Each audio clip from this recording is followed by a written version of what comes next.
What is going on, everybody? It is Sunday night. Doesn't even feel like the weekend is over, but it is. Sad. I feel like the weekend just flew right by. It's been an amazing weekend, though. Yesterday's stream was absolutely bonkers. I checked the analytics. There was probably like 360, 380 different chat messages.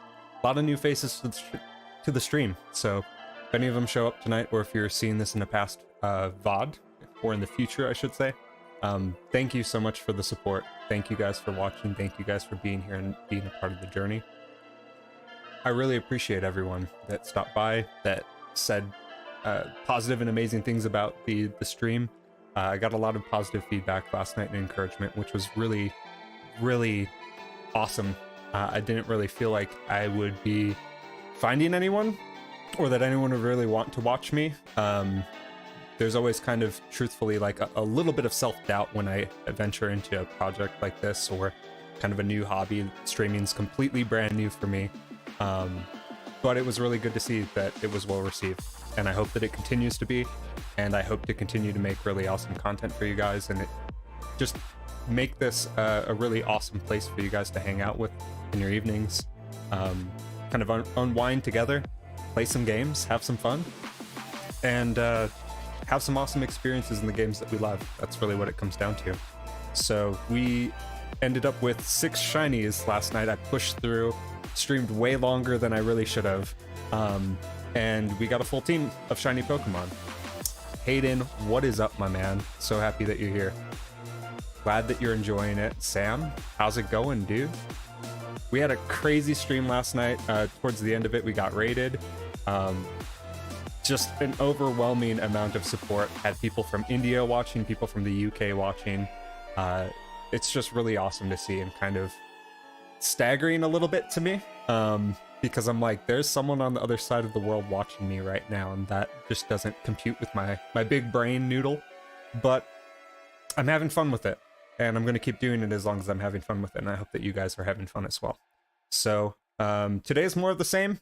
Nothing really all that much crazy planned. I did upload 2 videos today that were cuts of yesterday's stream that were showcasing the methods that I use. One of the methods that just got released or leaked and confirmed as kind of like just a really bonkers broken way to find shiny Pokemon in Legends Arceus, but it's out there. Just as like raid dens and Sword and Shield were kind of broken and allowed you to do some crazy manipulation stuff, that's also present in this game. So the manipulation part, at least. So I kind of highlighted that a little bit just to make people aware, for people that want to do that. And then I showcased how I hunt alpha Pokemon and did a little bit of that. Shiny Oshawott was there. Alpha Floatzel was the one that we were using in that example, or how I do the alphas. So that was really cool to get that in the box, to have that checked off, because I didn't have a shiny Floatzel before. But a lot was accomplished. It was a long stream, a great stream. Glad you were a part of it, Hayden.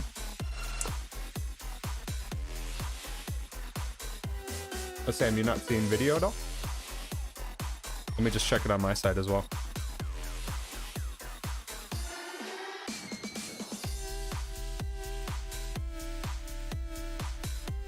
Yeah, it's looking good on my side. I do have it in like ultra low latency mode, so like it may buffer. Okay, definitely keep me posted, man. But anyways, yeah, it's just a crazy weekend. It just kind of flew right by. Today I went to the movie theater, saw Princess Mononoke in theaters, and despite me having already seen that movie 100 times, it hit me just as hard as the first time I watched it as a kid growing up. And seeing it on a big screen with full surround sound was just an amazing experience. I'm so excited to go see the other movies as they're coming out for the 25th anniversary of Studio Ghibli.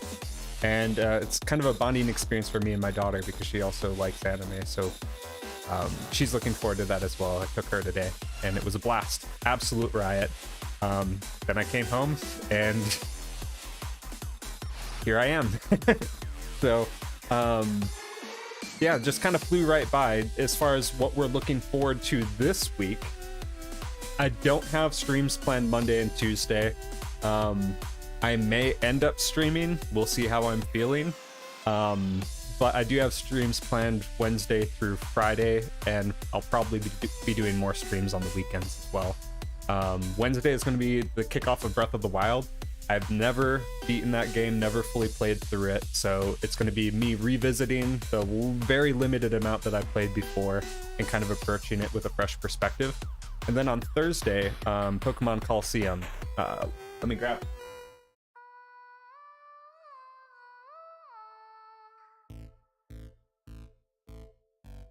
Original disc. Pokemon Coliseum, we're playing an actual hard copy of the game. So we're not using emulators. We're not using anything cheeky. This is a disc in a console. We're gonna play it. So that one I bumped a little bit earlier because my wife wants to watch me play it, and she goes to bed really early. Hey, Sam White. Glad that you made it again. Appreciate you stopping by a second time, dude. Super stoked to see you. I was just kind of going over the stream schedule for this week. Hard copy Pokemon Coliseum is going to be kicking off on Thursday, a little bit earlier than like tonight. And then on Friday, variety. I plan to do kind of variety streams on Friday. Kirby is a playthrough that I'm going to be doing, so we'll probably be doing a little bit of Kirby. We could switch it up too and do multiple different games, whatever you guys really want to see, but I have Kirby planned for that night. And then shiny hunting on the weekend.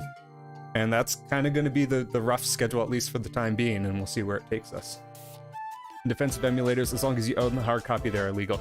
Yeah, like, I'm definitely going to be emulating some games, only because, like, DS stuff, you can't really capture that easy. But anything that I can get, like, an adapter for, like, an HDMI, like, I have a Wii right next to me, hooked it up via an HDMI adapter, and it captures perfectly at 1080p and upscales fine. So if I can provide, like, a good experience through using, like, an adapter, I'm always going to go for that route. But there are, like, how am I supposed to get, like, a Game Boy on stream without, like, something cheeky, you know? And, like, as far as DS capture cards, like, you have to pay, like, 200, 300 just to, you know, get that installed, so I don't see that being realistic. I have, like, let me grab that. So this is my DS collection and main games. I've got, like, all of Gen 6 in here. Ultra Sun, Ultra Moon, all the games, basically, in this beautiful 3DS Pokeball case that's just chilling in the backdrop. But I've got a 2DS XL in here, but, like, the only other way is to basically get, like, a capture card or have a webcam pointed at the screen. So again, whatever provides a good experience for you guys.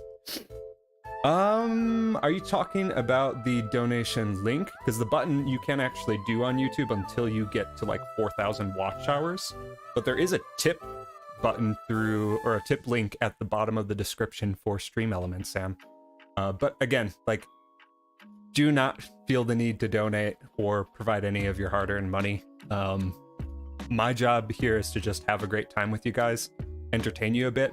If any donations come through, it will just simply go back into the stream in terms of, like, cameras and like that. Yep, should be at the absolute bottom. I didn't want to have it, like, front and center because I'd rather grow the socials and build the community first. But it's there for people that want to do that. I only have Pokemon Emerald, sadly. Hey, Hayden, that's a great title. Like, that's the one that, like, I would want people to have in their collection over the others. Actually, where are my other titles? I have another case that has, like, the bulk of my Gen 4 cartridges, where I've got, like, a Japanese Platinum, I've got a Japanese Pearl, English Diamond, basically all the titles that I'm actually playing.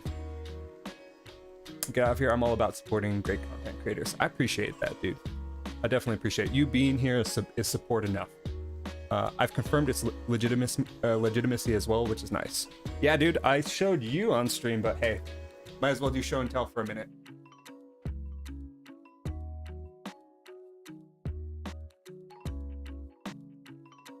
So these are all my Game Boy consoles, completely refurbed by me.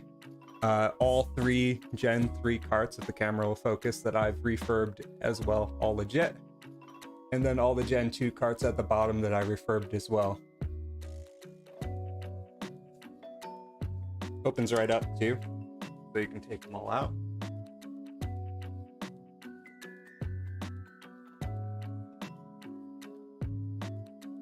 This is a Rayquaza shell. Aftermarket, not original limited edition, but you can kind of see the hollow in it. That's the newer ones, but one second.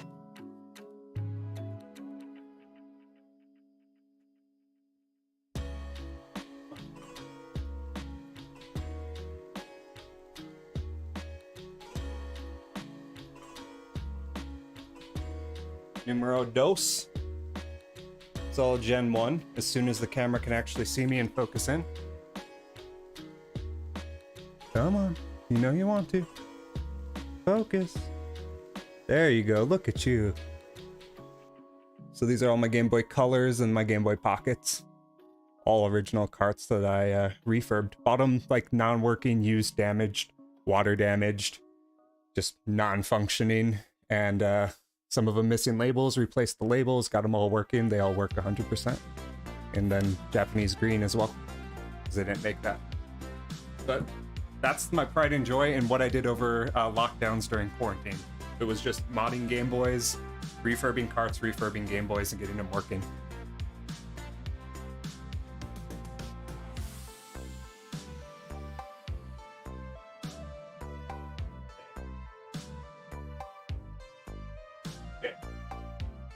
Now that those aren't going anywhere, let's get some gaming going, shall we, guys? I would love to do like full playthroughs of all of those titles on the stream though as well. I didn't even know about stream elements yet. I mean, half the stuff that you see like with my my alerts, my overlays, all of that's just embedded in stream elements. So I spent so much time researching. And then, like, I got to the point, like, I researched lighting, I researched OBS, I researched all of the essentials, right? All of the stream stuff. And transitions, cam overlays, sub alerts, the essentials that I felt like people expect out of a good stream. And I usually do that obsessively. And then I get to the point where I'm not going to do it. And like, I just back out at the last second. Like, I'm the same way with music. I'm the same way with guitar. But if anything, like going through this experience has taught me like, I just need to get past that stage. Like, I just need to take that leap of faith, just plunge my feet into the water and do it every day. And I'm going to be doing that with music. It's been a real learning experience. And I think one that's only going to be positive in the end in terms of like my quality of life and happiness and the like. Same problem I have, dude. 100%. It's like you get everything that you need and like you're ready to go, you're ready to take off, and it's just like, now what do I do? And that's the most frustrating thing, especially when you've already done something before, or like you just know that you just have to do it. I don't know, there's a head game associated with that I think that like it's paralyzing at times. But I don't know, I pushed past it with some encouragement from people that care about me. Exactly, total mind game, absolutely. But it's just like, you just got to do it. Shia LaBeouf, just do it. Nike, just do it. It's easier said than done in some cases, but hey. If this, like, even if this teaches me a small lesson in that regard and it helps me be more creative with other things that I like, then, like, that's just a huge win, right?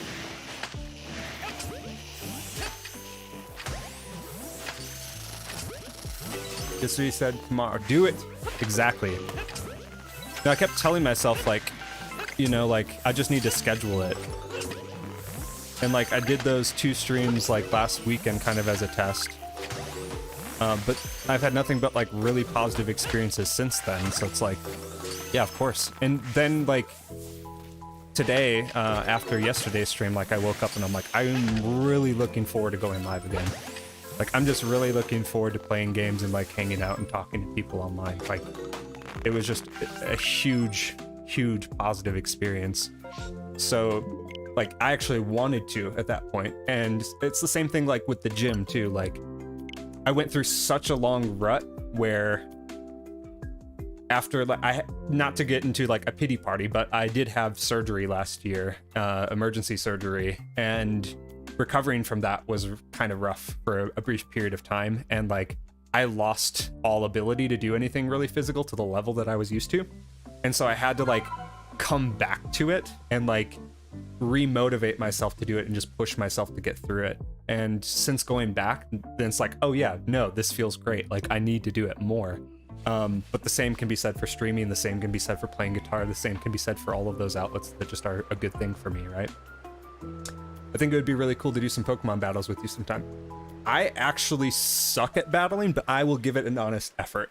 Like, I'm definitely more of a shiny hunter than a battler. Like, on Instagram, I got invited to do some battle tournaments.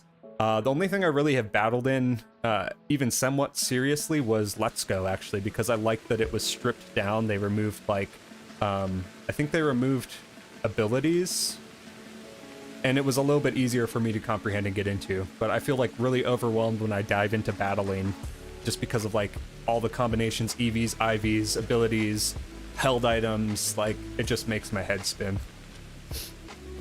I used to stream Mario Kart 64. It was so much fun. I want to do it again so much. Yeah, dude. Absolutely. I would stream it with you, for sure. Phew, I'm glad that you've been recovering. Do you have Pokemon Let's Go? I do. That's the only game I battle in. Dude, I will definitely battle you in Let's Go. I might have to do like some repositioning with my teams because I ended up transferring everything to home.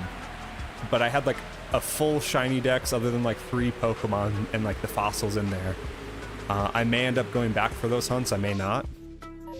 What am I doing? But I do need to get the fossils in that game for sure. Yeah, the road to recovery was a good one. I'm pretty much like, I'm fully recovered now. This was like last year. But like, it still had kind of a residual impact just mentally. And getting over some of those hurdles took a little bit of time. But I'm back in the gym. I'm back doing things physically. I'm back to like 60 to 80% of where I was before. And I'm just trying to live that daily and encourage that and keep that routine going. I'm actually doing a shiny playthrough of Let's Go. I'll send you some screenshots. Absolutely do. Please do. I'll battle you with my shiny team. I don't even know if mine would be shiny at this point, but I did have, like, I was always a big fan of Electrode and Aerodactyl. Aerodactyl was kind of the meta, right?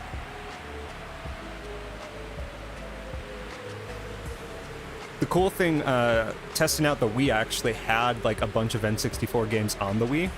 So it's actually going to be really easy to stream some of those. Like, I've got Paper Mario, Ocarina of Time, Majora's Mask, and Pokemon Snap. So, like, I'm kind of stoked to do those. And then I have an N64 with, like, original copies of Stadium and the like that I think would be kind of fun to go back to and revisit. So, I don't know, the world's our oyster, man. Like, I want to do retro nostalgia games on Thursday, but, like, top priority is definitely going to be a playthrough of Coliseum just because I've heard it's so good. And, I mean, I've only played limited amounts of it. You can stream Coliseum on Wii as well. That's exactly what I'm going to be doing, my friend. I've got the GameCube disc. It's going in the Wii. The Wii's got an HDMI jack on it now, and it's going to go straight to my OBS capture card. I did a little bit of a test with it earlier. The only annoying thing that I realized with the Wii is that, like, you still have to have a Wiimote to start up the original menu, and I, like, hate that with a passion. Unless there's some setting that I'm missing. But I just, like, plugged a GameCube controller into it and hoped that that would work, and it totally didn't. I was like, oh, okay. I think the only Pokemon game I had on Wii was Pokemon Rumble. Yeah, that one I also had on Wii, but, like, man, I was so far behind with Nintendo systems that, like, I really didn't play anything current gen. Some other games that, like, I would like to try out would be Unite. I've never played Unite, and I know that a lot of people really like that game, and I think it'd be fun to play with people. I am going to be getting the DLC for Mario Kart 2. Not Mario Kart 2, but Mario Kart as well. So I will have Mario Kart to play with viewers. All the new maps and such, new tracks.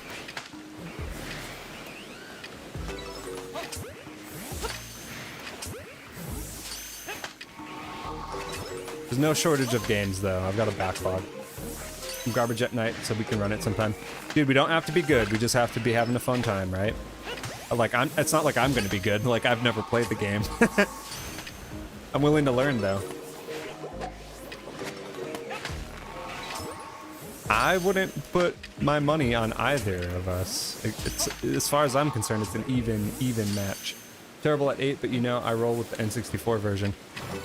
Yeah, like, I'm mediocre at 8. Like, we did tournaments at work and whatnot, right? And, like, I would get smoked in those. I recently surpassed 5 world record times. Dude, I've seen you play that game, and you are magic on those buttons.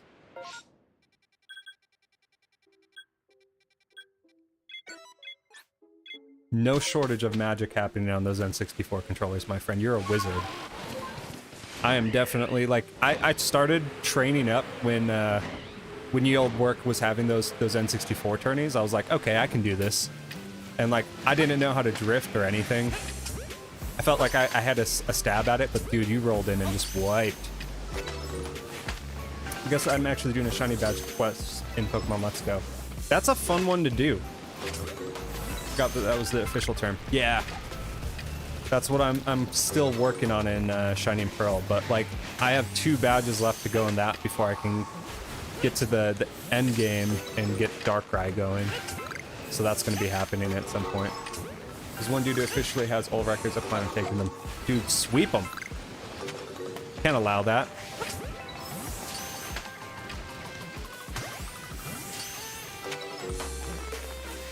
I loved shiny hunting in Let's Go. And like, I really hoped that they were going to be doing like a secondary Let's Go Johto or something. But the really frustrating thing was that I heard that like they got a ton of negative feedback about the game. Like people just hated the mechanics of like not battling Pokemon and the like.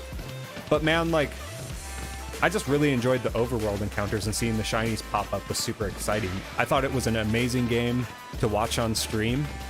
I really hope they don't just abandon that, but like I don't know if there's room for like a title like Let's Go and Arceus or like Legends, but like we'll see.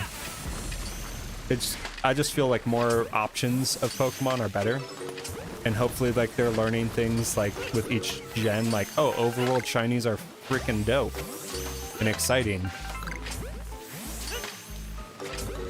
Lots of options for me looking for a Chansey and Drowsy shiny. Yeah, dude, Chansey is one of those ones that just pops up all the time. Because it's the rare spawn on so many routes, so like there would be so many times a shiny Chansey would try and like spoil my chain. I definitely had to make some hard decisions with some of those shinies.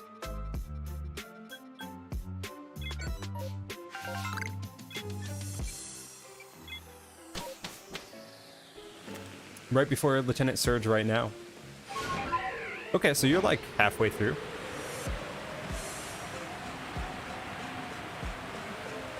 Getting through it. Shiny badge quest. I've seen 4 Let's Go shiny Pokemon, failed 1. Believe it or not, I picked up the game. I was completely snowed in at my house. I went outside and there was like 2 feet of snow on the ground. Couldn't get out of my driveway. So like I rang up work and I'm like, hey dudes, like there's no way I'm gonna be able to get out of my neighborhood. And it was the day that Let's Go had dropped. So I was like, I know what I'm doing. I am playing this game, and I will shovel a bit here and there, but I am playing this game.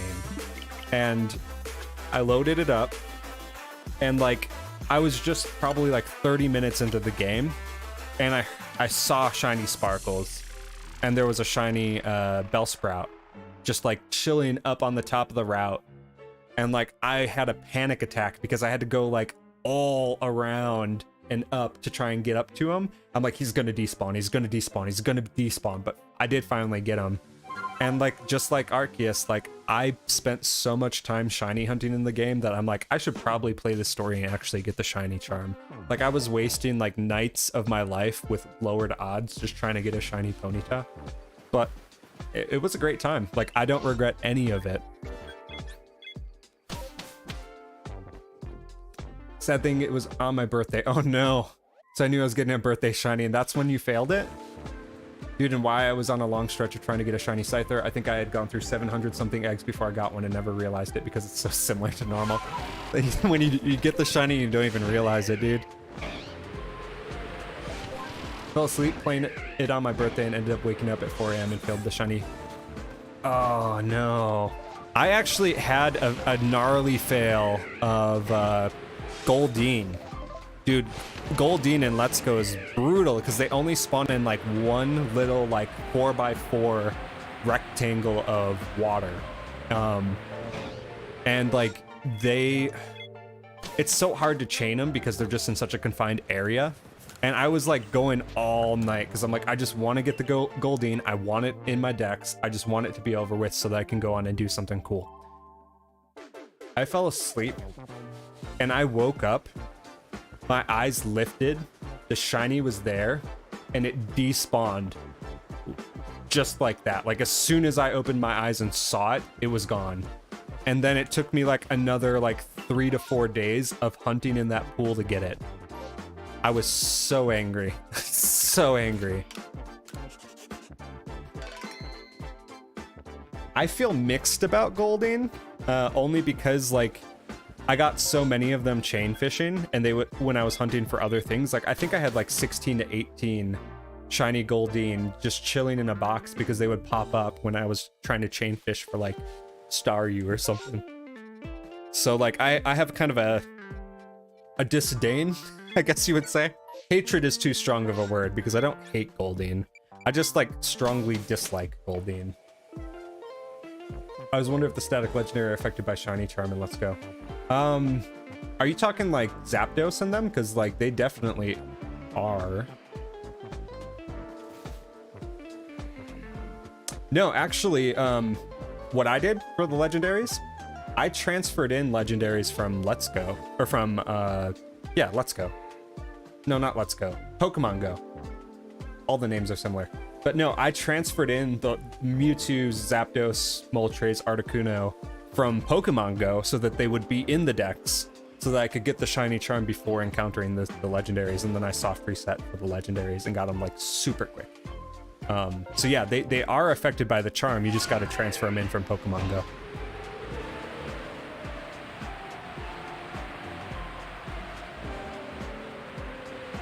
That's actually how I filled out the deck so quick in that game. It's kind of, I mean, it's kind of cheating a little bit, just a little bit, but I'm like, I'm not going to wait for like someone to be able to trade me. I'm just going to go for it myself and like fill out this deck's ASAP. ASAP Rocky. Like I wasn't waiting. I wanted that charm super quick.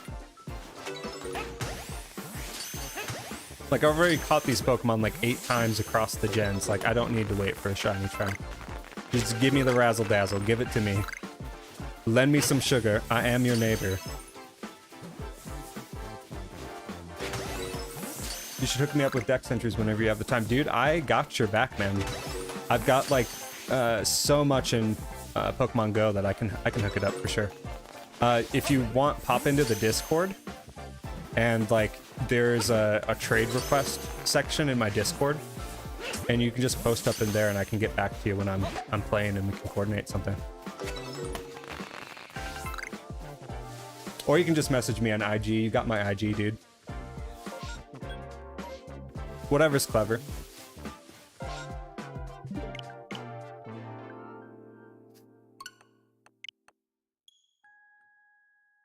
As soon as I finish my shiny badge quest, I'm completing a living shiny decks for Let's Go.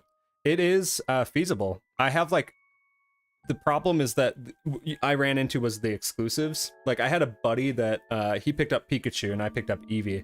So he was going to be the one like dishing me out the Pikachu exclusive shinies, and I was going to double hunt the Eevee shinies for him. And like he stopped at Mankey. So like I had like 1 or 2 left that I just couldn't get in my game. And then like I didn't have they weren't doing like events for the shinies that I actually did need. So like in Pokemon Go, until they did the Kanto event. And then in the Kanto event, my wife ended up getting enough of the ones that I needed to complete them out. I just haven't transferred them in yet, but I'm going to. And then I have the fossils left, and I think I have like Machamp or something. Like I need to trade for it. I have Eevee. Free Gaming YouTube in the chat, dude. How you doing? How's your day going? It must be day over by you, right? I stopped doing the global trade and stuff because someone quick traded me a shiny Hoopa, almost threw up, but I knew it wasn't real, just no way. Yeah, there's a lot of hacked stuff going around, and like, I mean, like there were like hacked mythicals and such, like trade streams that are just going 24/7. And like, I'm not gonna lie, I traded for some of those, and like Volcanion was like the last Pokemon that I needed for a completed dex in Pokemon Home. And it's like, they're not going to do another event for Volcanion anytime soon. And so like, there's a YouTuber named Blaine's who, he kind of showcases like the really broken exploits. He's probably going to do a video on the same thing that I covered.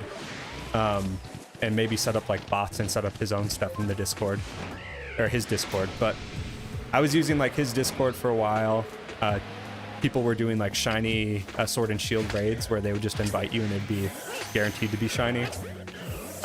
I did like partake in some of those mythical streams. Not gonna lie, I'm not a knight or a saint in terms of Pokemon legitimacy.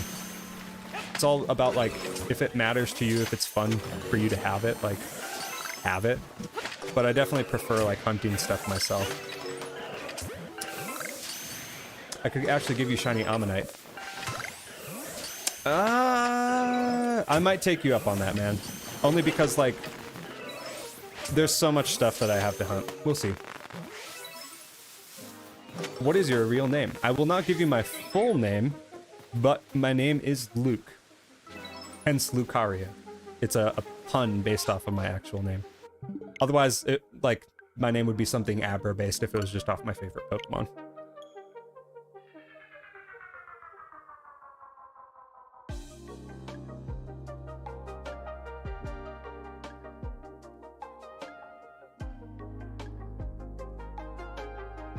You're gonna be Luke Skywalker now. Dude, I've been getting Star Wars jokes my entire life. I'm used to it. Everybody thinks they're my daddy. Not true, though. I had issues with that when I was growing up because I didn't see the movies. I was like 8 years old, right?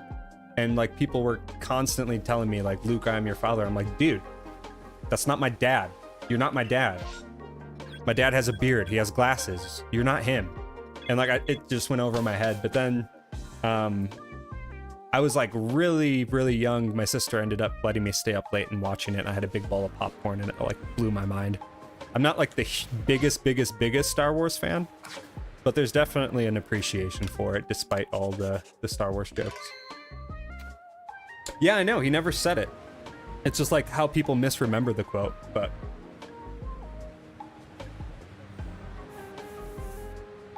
Hey, I'm not gonna say I never went to GameStops all around the state of Mass, traded Pokemon to Ruby, and then returned them for some more. Yeah, dude. Hey, like, part of the fun of buying used copies is just seeing what they have on it. I've definitely found, like, some event mons on some of the old copies I was picking up.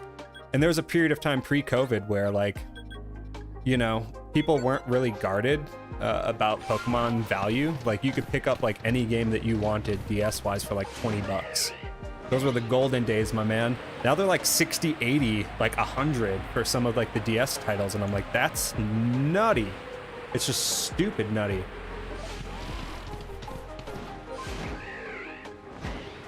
Anytime I see Alpha Glalie, I always think it's shiny because of those red eyes. I've had horrible times with fake copies from GameStop. Yeah, I don't typically buy like used stuff through GameStop. I was just like scoping out classifieds. Like local listings of like, you know, some mom like being like, my kid doesn't play DS anymore.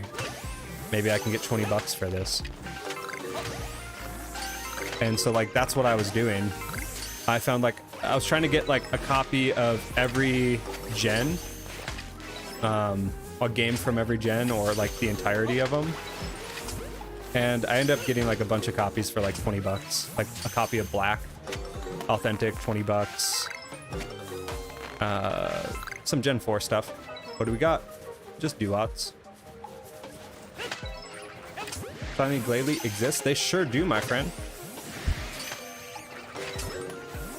They have red eyes.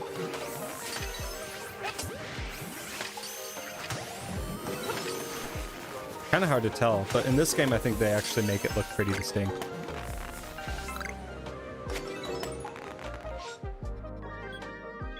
Bergmite. Oh, absolutely, especially the older versions. You know, the Cinnabar stuff was spammed longer than the person actually played the game. Yeah. You'd see those saves. It was always like a matter, it was one or the other too. It was like either they had like the most playtime ever, like they just had like hundreds of hours of playtime, or they had like 15 minutes on the save. That was it.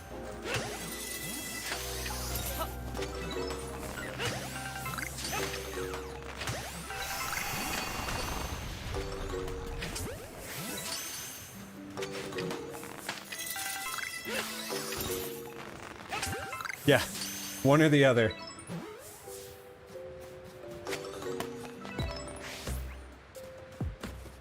Oh, mama. Okay, I might actually permutate hunt these guys. Okay, so there's 8 in that horde? No, 9. Maybe? I don't know.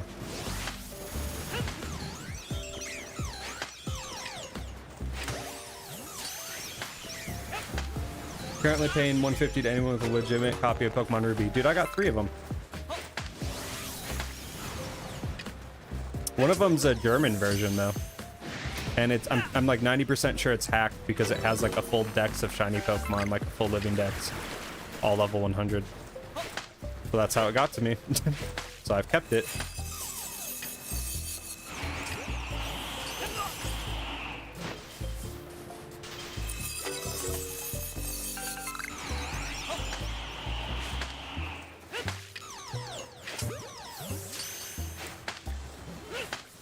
I mean, hey dude, like, I'll check my collection, and if it makes sense to sell one, maybe I'll hit you up for it. But I've kind of like held on to them because like I've got 3 copies of Emerald as well, and like one of them I bought absolutely broken, fixed it, and it broke again. So like I want to keep backups to make sure I have a working one. But yeah, I mean those are them are the prices these days for like an authentic working copy. It's nuts. I never sell them. Yeah. I was gonna set up, like I had a bunch of Japanese copies of the games, like Gen 2 stuff that I would refurb because you could find them for like $1 on eBay, right? But I set up my YouTube, or not my YouTube, my eBay to sell. And then like I got sold a bunk fake copy of Diamond for like a ridiculous price. And I knew it was fake, but like they showed an authentic picture. So I'm like, I'll just roll the dice and see what's going on, you know? And it showed up fake. I was disappointed. I hit up eBay and they wouldn't do anything about it. And so I was like, you know what, dudes, I'm bouncing. I'm not going to use eBay anymore. I already got all the games that I wanted. Not worth it. And I didn't know I had listings still up. So they were like trying to charge me transaction fees, even though I didn't actually sell anything on the platform. And so I was like, nope, not doing this. And I just hightailed it out of there. But I was buying like a ton of Game Boy stuff off there regularly. Yeah, if I end up selling them, or like I have like extras, I'll hit you up, Aiden, for sure. I try to sell shoes on eBay and they're still trying to sell me transaction fees. Yeah, man, like it's bizarre. Like I still get statements from them being like, I owe them like 65 cents or something. And I'm like, good luck, dude. Same issue. Yep, it's stupid. It's like I didn't actually sell anything. Like, granted, like there were people trying to buy some of the postings I had on there. but like I was off the platform, right? So I just figured that like I totally spaced it. I thought that like they would just not, like they would just cancel them or something after a certain period of time, but nope. eBay is essentially the AOL of online stores. Yeah, it's cool because like I have gotten some scores on there just from like really checking it often. Like some of my Game Boy stuff was like 20 bucks from like some random thrift store or like pawn shop in like Pennsylvania or something, right? But just the fact that like I hit them up and was like, hey, this guy's like a bad seller, and like I had like hundreds of positive like feedback ratings and such on my profile as a buyer and a seller, and they just were like, sorry dude, you're sorry man, you just have to deal with it. I was like, okay, I'm done. I don't need to keep doing this. I don't need to keep playing these reindeer games. The craziest thing is that they don't even have my card and they're still telling me I owe them money. Yeah, that's how they do it. It's weird because like I know people that work there. So if I really cared enough, I could just have them like take care of it, but I don't know. I just don't care. I figure like if I really want to buy something, like I'll just create a new eBay profile or account or something. But I haven't had the motivation or desire to. I got Amazon Prime, man. I'm not hurting. So how many Bergmite was that? Because we might alpha hunt those. 1, 2, 3. This could be a good permutation. 3, 4, 5, 6, 7, 8, 9. 9. Okay, cool. Let's try and go for a shiny alpha Bergmite, shall we? Let me get the permutation checker pulled up.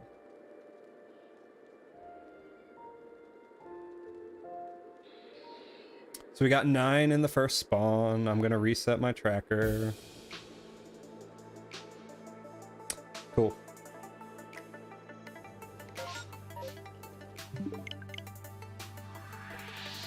I had no idea Bergmite was in the game. Yeah, and they gave it a Hisuian form too. No spoilers, I'm sorry, man.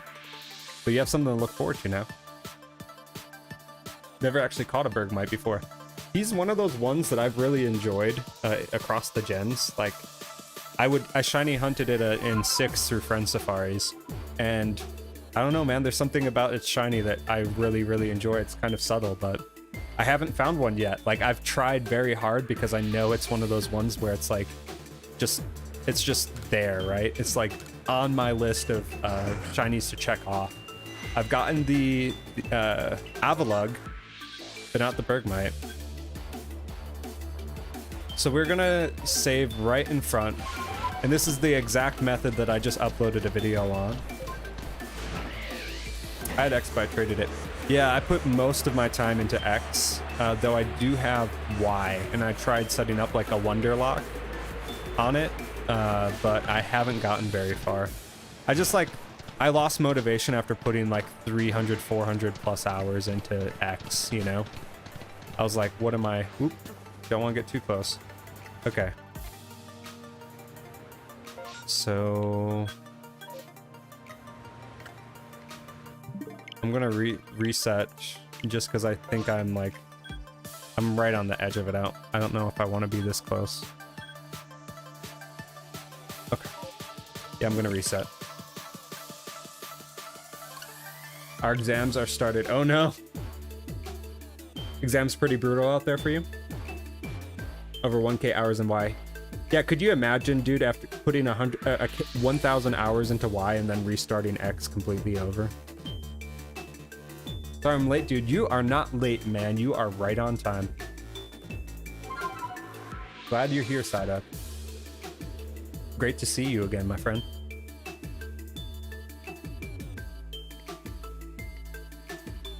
I know you have some Dex trades. I'm going for a Alpha Bergmite right now. So whenever I head back to the village left, if you are here, we'll coordinate those trades then. If not, I will be happy to coordinate with you like another night or something if this goes on too long. Hopefully it shouldn't. Maybe we'll get it quick. I did with Ruby after a while. I wanted to get the fresh legendaries and shinies. Yeah. That makes sense.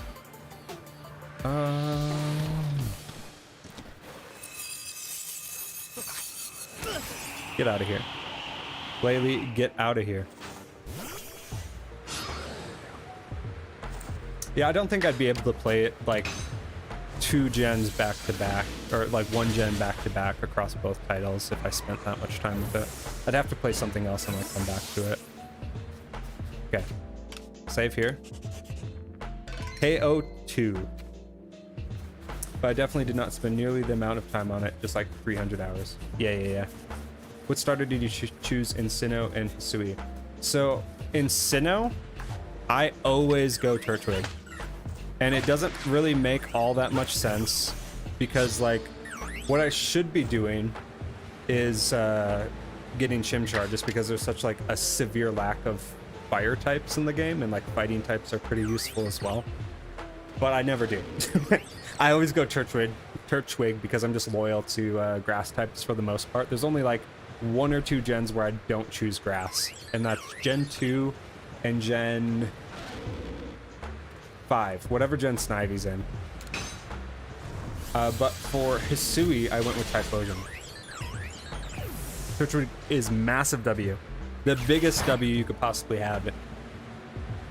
Best boy, for sure.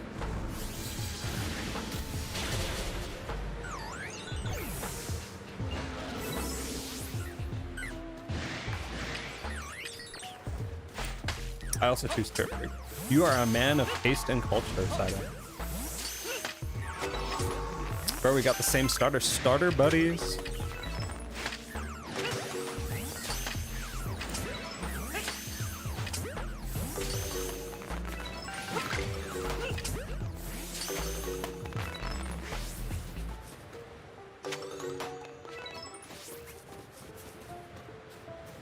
Show me those yellow feet.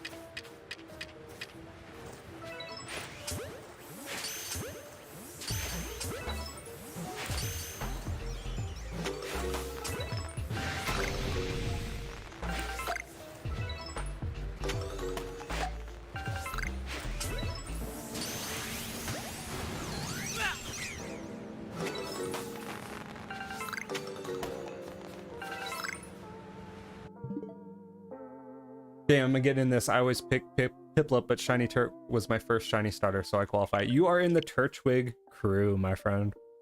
You're in the club. Yeah, Piplup was, I actually chose Piplup for my second playthrough. The one where I'm just trying to get through the whole story. Only because I never have. I was like, I need to mix it up a little bit. It can't all be Turtwig. But if I'm like just playing for fun for myself, it's always Turtwig. Turtwig was my first shiny in general. Mine was Mareep. It's all thanks to you, bro. It was that Masuda method. That's right. Happy that that worked out for you, man.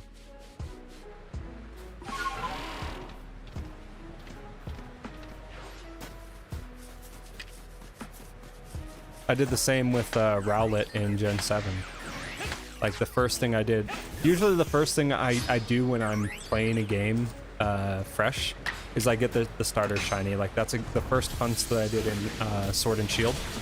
I was like, I'm gonna Masuda all 3 shiny starters. And like the crazy thing was the first day that I was shiny hunting in Sword or Shield, sorry, my version that I have is Shield. I got all 3 starters in one afternoon via Masuda method.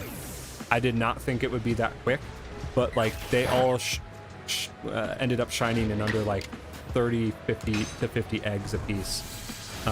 It was like the quickest hunt ever, and I kind of felt lost. I was like, this doesn't feel right.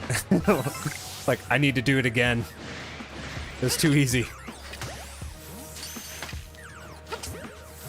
Some of the outbreaks feel that way too, not gonna lie.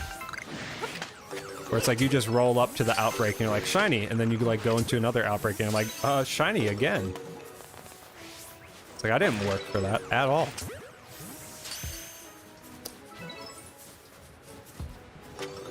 Not that effort is a prerequisite, but you know, you go through enough long hunts and you feel like you've worked for one, and then you're like, oh, this was nothing.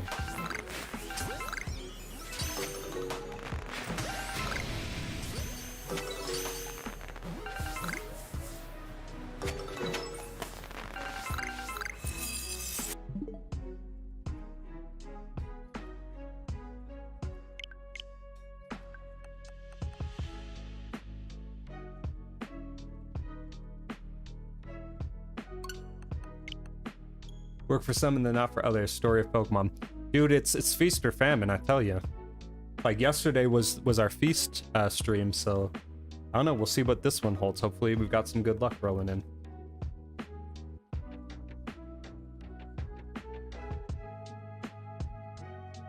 I don't know, we got 50 different permutations that we can do with this one, and the night is still young, so I don't know how far we'll get, but we're trying. We're out here. We're wildin'. Got a KO4 whole group.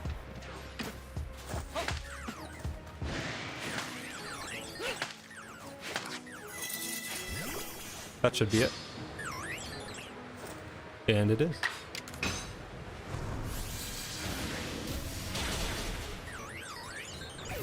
This kind of feels like reminiscent to me of the SOS method in Gen 7. It's like a combination of SOS and like horde battles. So like, I really enjoy doing this, even though it doesn't seem like it's all that intensive and it takes like hella long. I don't know, it just feels like good to me. I did a lot of SOS encounters before in like Ultra Moon and Moon. Only a few horde battles though, in or horde hunts in 6. X and Y and Omega Ruby.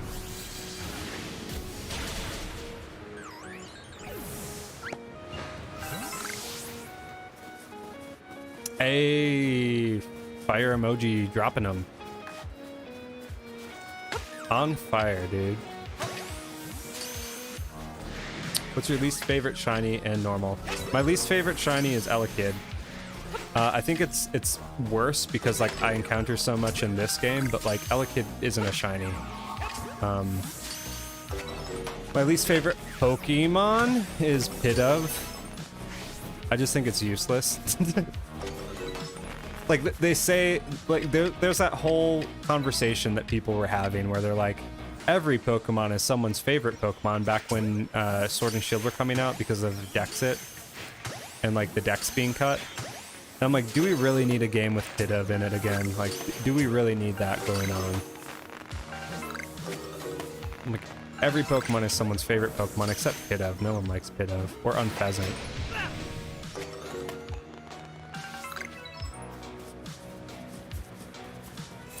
My favorite Pokemon is Scizor. Scizor is dope, dude.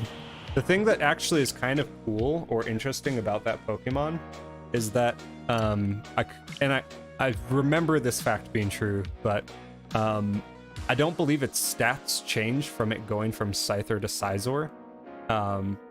Only its typing. But like, if I'm wrong on that, I'm sorry. But I remember hearing that, I think, and it was kind of interesting to me that it was just kind of a type switch.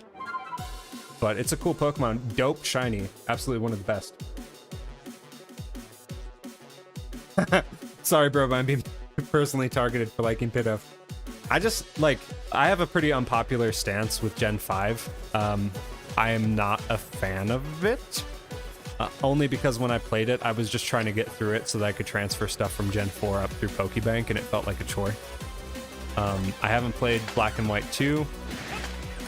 So like Pidove is not cool in my books, but hey, like if you like Pidove, I don't fault you for it. Like what you like, regardless of what I say about it.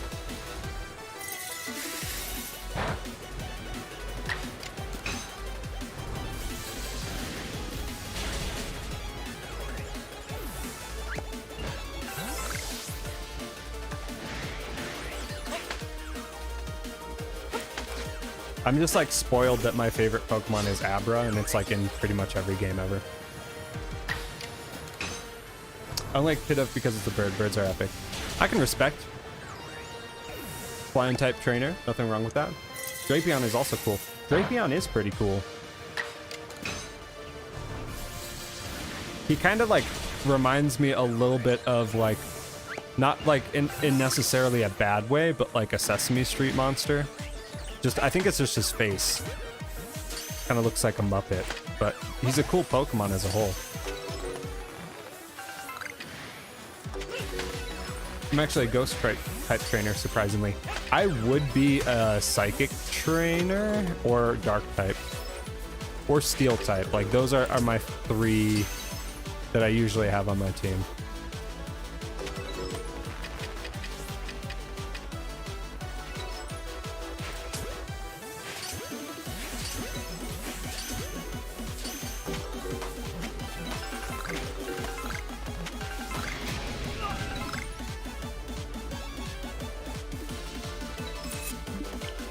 I'm pretty sure that my favorite Pokemon of all time is Gengar.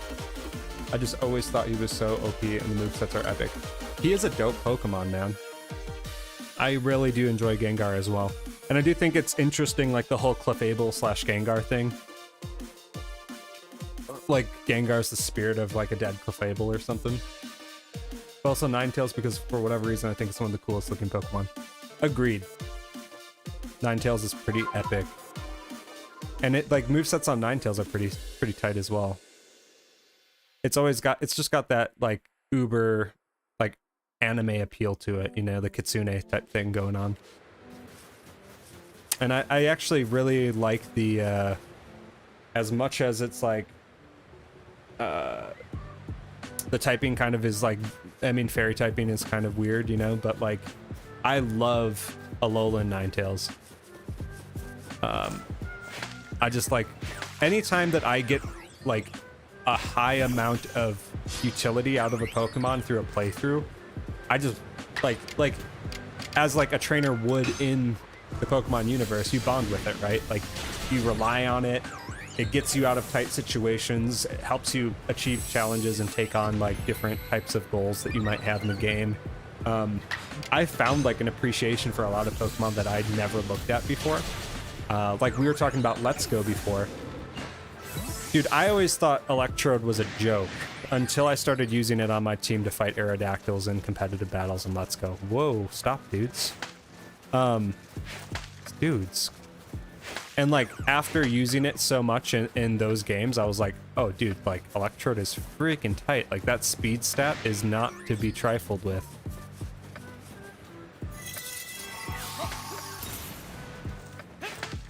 But there's a lot of Pokemon that are like that for me, where it's kind of like, I don't know, hidden gems, where like you don't like them your first time around, but then like you start using them, or I don't know, you decide that you want to play with a different team set or something, then you end up loving them. Caterpie is OP, dude, best Pokemon. String Shot, man. It's the new Hyper Beam. 110% there are certain Pokemon I would never trade. Absolutely. And one that like really surprised me was Galarian Ponyta. Like I ended up loving Galarian Ponyta and Rapidash just because it had that psychic like fairy typing, and like the usability of having like I'm a big Gardevoir fan as well because psychic types, like anything that has a stabbed psychic move is just great in my books. But then you add in like a stabbed Dazzling Gleam and you're like, I don't have to worry about dark types anymore. Like, I don't have to worry about fighting types, doubly so. Like, I love any Pokemon that can do that.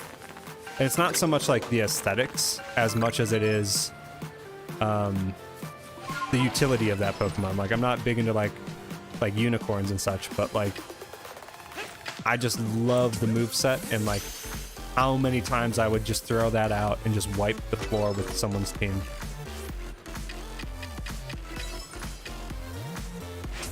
Too close for comfort. Back up, sir. Bye, bro. See you later. See you later, Free Gaming. Have a great night. Hope that your studies go well.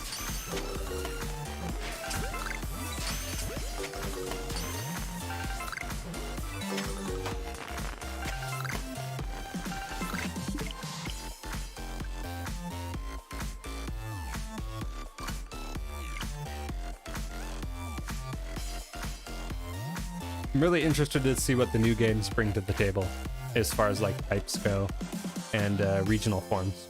It'd be really cool to see some play on that. And that's, I think, what I'm most excited for. Like, the gameplay matters to a certain degree, but it's a Pokemon game. We kind of know a little bit of what to expect. But, like, the new forms get me more excited than new Pokemon do. How do I Wonder Trade?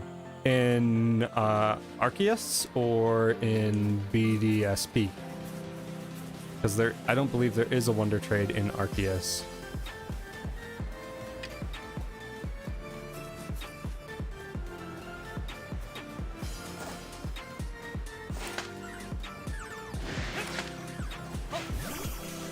Yeah, they don't have Wonder Trade in Arceus. It's solely Link Trade right now. There's definitely like a few features that they really... Like, they need to kick an update out for both BDSP and Arceus for. Home compatibility is a huge part of that. If they just open up home compatibility, you could then, like, get Pokemon for these games from trades through home. And it would just be fine, you know? I'm actually really surprised that they haven't done that and they've instead done, like, Darkrai and, like, Arceus events. Like, everyone was expecting home compatibility to drop, and then they're just like, nope, mythicals, guys. These guys are getting too feisty. Come on. Group up. You too. Come on.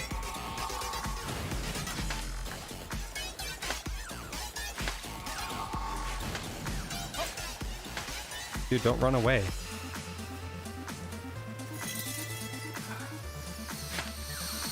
This is hurting my soul.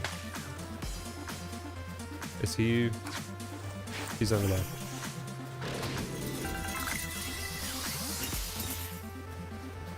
Sucking my will to live.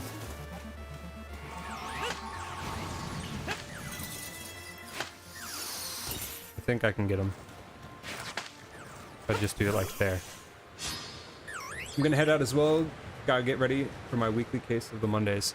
I am in the same boat, my friends, so I don't believe I will be streaming too late tonight, but I appreciate you being here nonetheless, and hope that your week starts off great. Thank you for being here, man.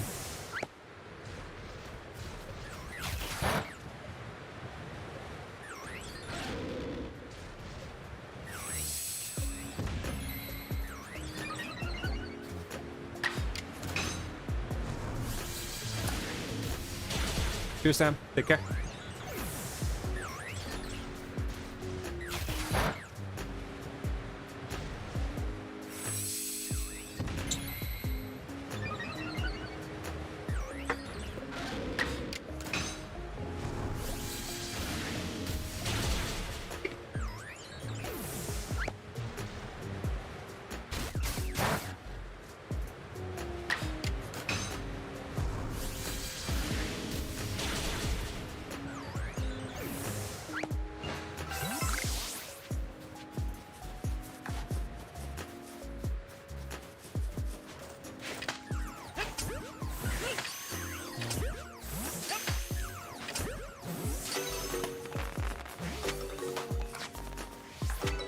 We shall see how committed I am to doing this as well.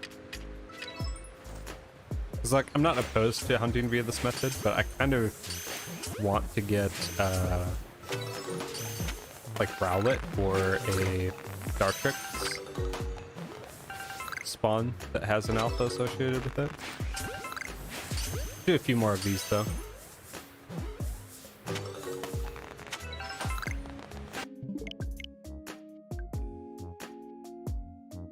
Two. 3 groups of 2.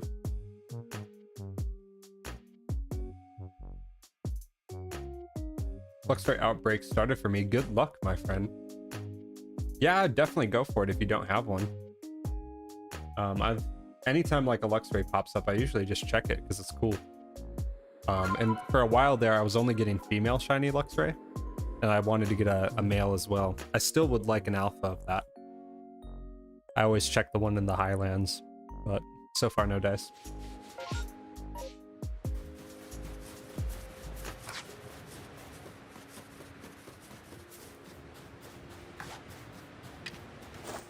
Let me know what you get from it, my dude. I will wish you all the luck in the world, my friend. No, I thought I stunned them. Okay, that's fine. We'll just regroup. They're over here now. That is one thing that I dislike about this method, but it's like, what can you do about it? It's like sometimes you just like, you either miss the stun or you miss the Pokemon and they run away. You don't get the combination you need, and then you're just like chasing them all around the map for minutes at a time.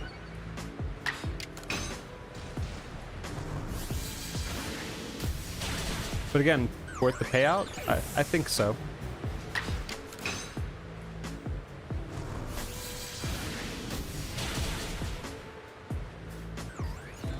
Risk versus reward.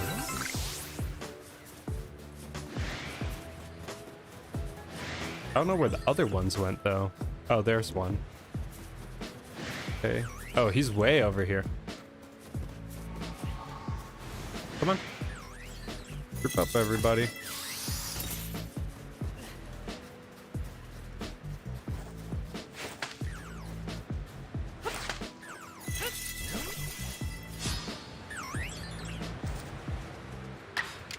I think this is going to be the last permutation that I do of Bergmite. And then I'll go back to the village and just check in stuff.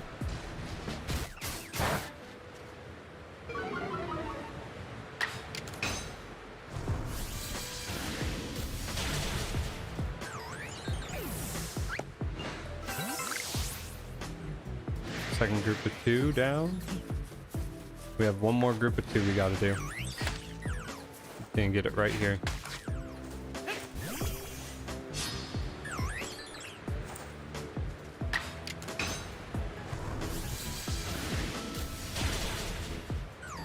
Not trying to be beggy or anything, but don't forget about the trade. Yeah, as soon as I go back to the village, I will trade you what you need, my man.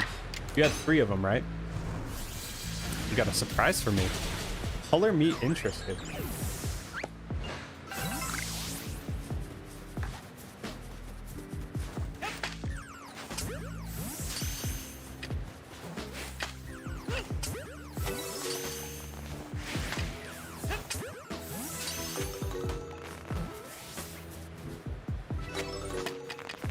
Is this the one?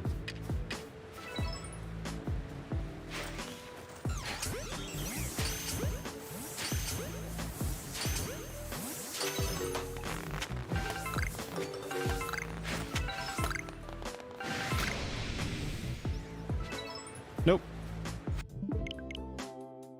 Porygon 2 as well as a Porygon Z and then Spiritomb. Yep. I should have all of those.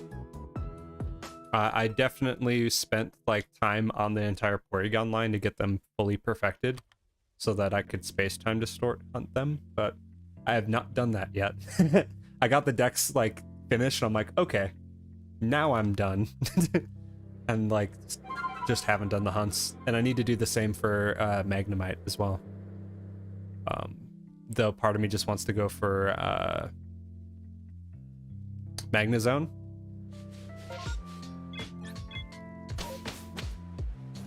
Let me just make sure I have them real quick. I saved those guys. Definitely have Spiritomb, so I'll give you an alpha of that. Where are my Porygons at? Here's Porygon Z. Plenty of Porygon Z.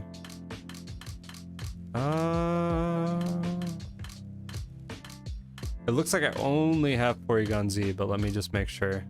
I don't have like another Porygon chilling. Because if I do, I can just quick evolve one for you. Yeah, I think I just got the Porygon Z. But I can still give you that at least. I thought I had some regular Porygons hidden in here. But someone else might have taken them. This is what I got. It's fine with me, cool. Cool, cool. I'll head back. We'll use the same trade code.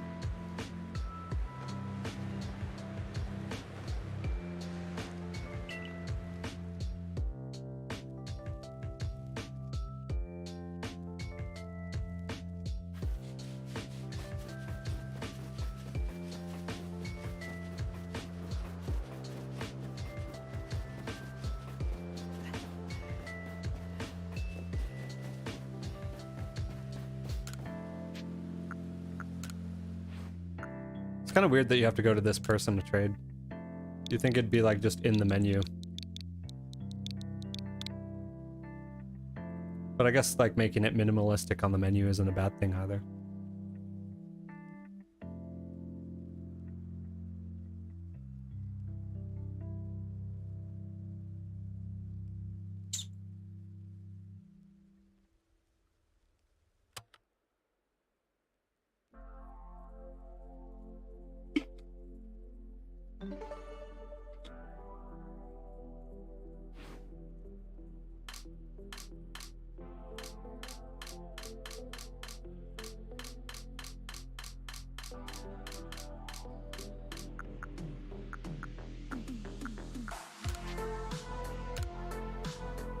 Alpha Spear Tune. Oh, thank you so much, man. I appreciate that. Thank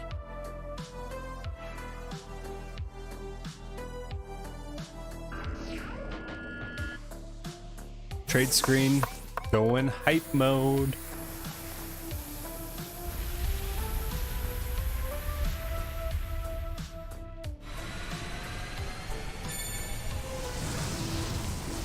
Nicest thing I could do. Dude, thank you so much. I appreciate you being here. It means a lot. And I'm just glad I can help you. You definitely don't have to send me any shinies whatsoever. But I appreciate it, my dude. Thank you.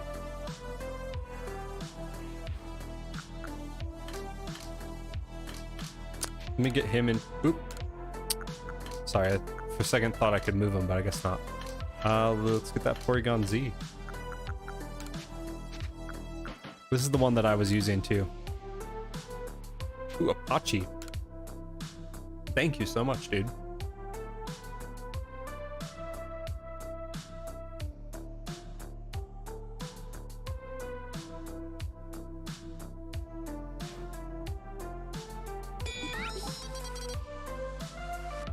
I kind of wish that there was egg hatching. It would make a lot of things a lot easier in this. Dude, you don't have to do anything at all. You're doing way more than needed. So, again, I appreciate it. And if these are like something that's in your personal collection that is of need by any means, just hit me up. Like I said before, I'm definitely not hurting for shinies, but I do appreciate it. Because, like, it gives me even furthers the ability for me to then you know, trade with people in the community and the like, and build the community, give out some shiny Pokemon to people that are going to be excited for them. That's kind of the whole goal, and it helps me fill up my decks a little bit as well, as you can see.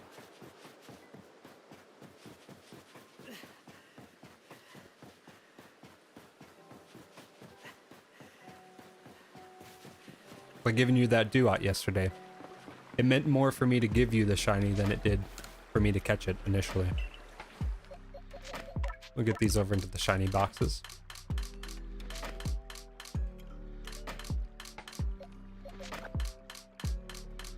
Oop, there he was.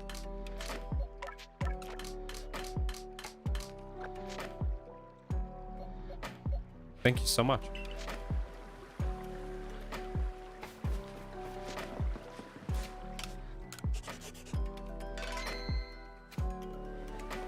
Anytime I see the number of playtime, I'm like, that's not accurate. Just doing resets and shiny hunts, like, you know that number isn't accurate.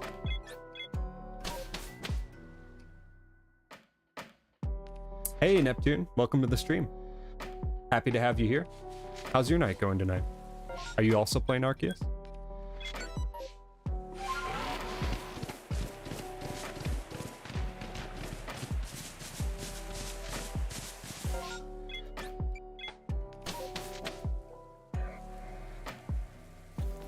He isn't. Oh, is he a friend of yours?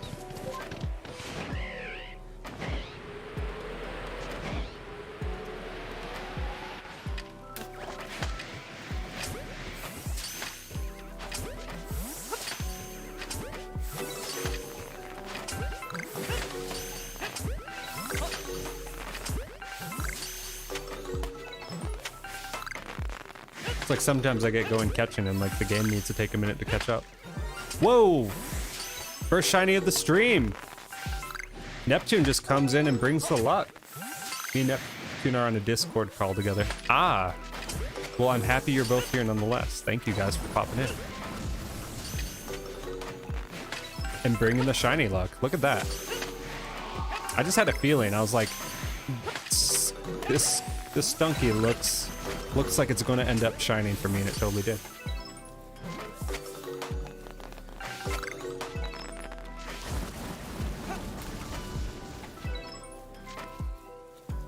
Now let's get a photo while it tries to attack me.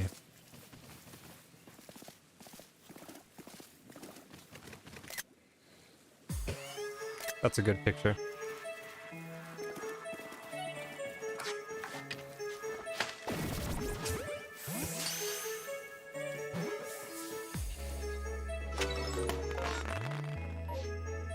Awesome. First one down.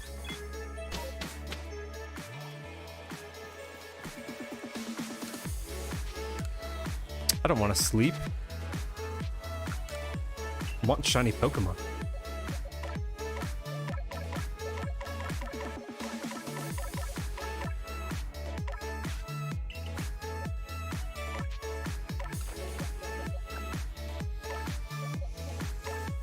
What do you guys think we should name it? Should we name it after Neptune?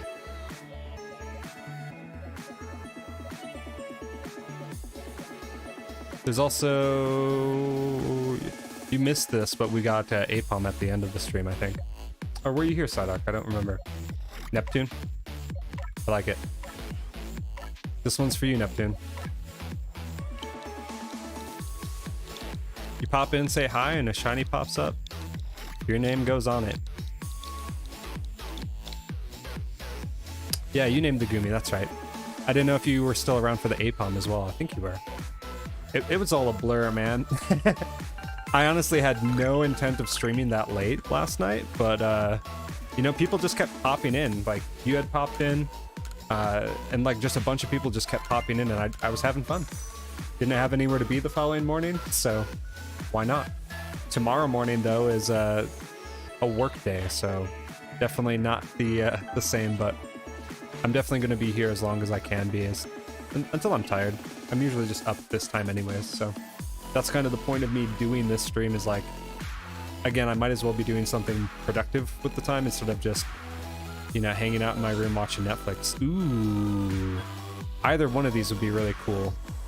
So I'm going to save here.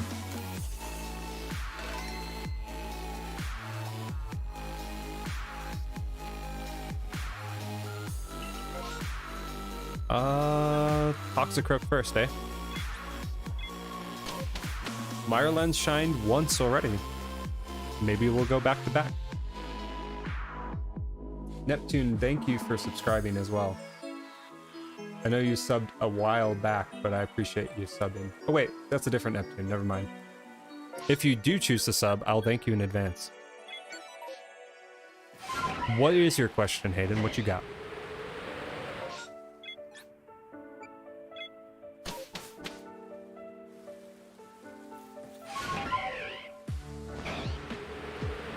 How do I beat this noble Arcanine? You dodge a lot and hope for the best.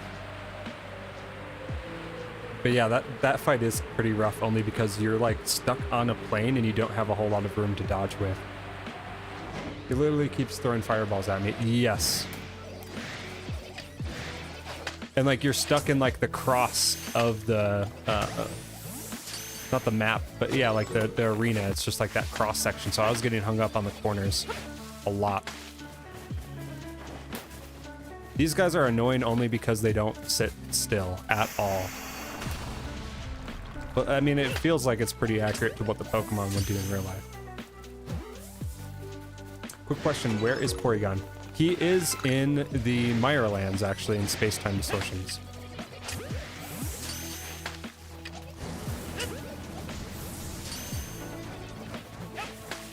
Like, I know built different, but not that different. Exactly. He's a pretty hard fight, man. Honestly, like, I was genuinely surprised at how hard Arceus was to fight. Try not to spoil it too much, but like, that was a rough fight, man. I saw a lot of people getting just obliterated on it too online. Ooh, alpha. Oh, dudes, like, work with me, my lord.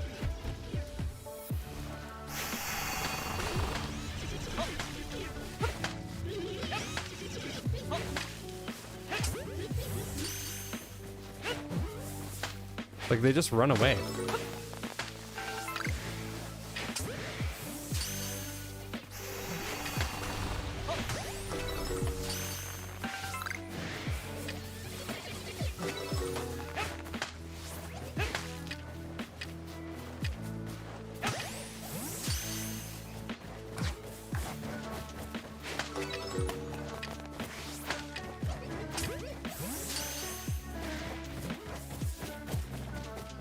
Worst fights for me so far have been Luxray, Alpha Drifloon, Alpha Ursaring, and Noble Arcanine. Yeah. That list only gets bigger and bigger as you go on too. Again, no spoilers, but just to prep you. This game actually does dish it out. Like, a lot of people were asking for a hard Pokemon game, and like, this game comes out, and then they're like, not like that.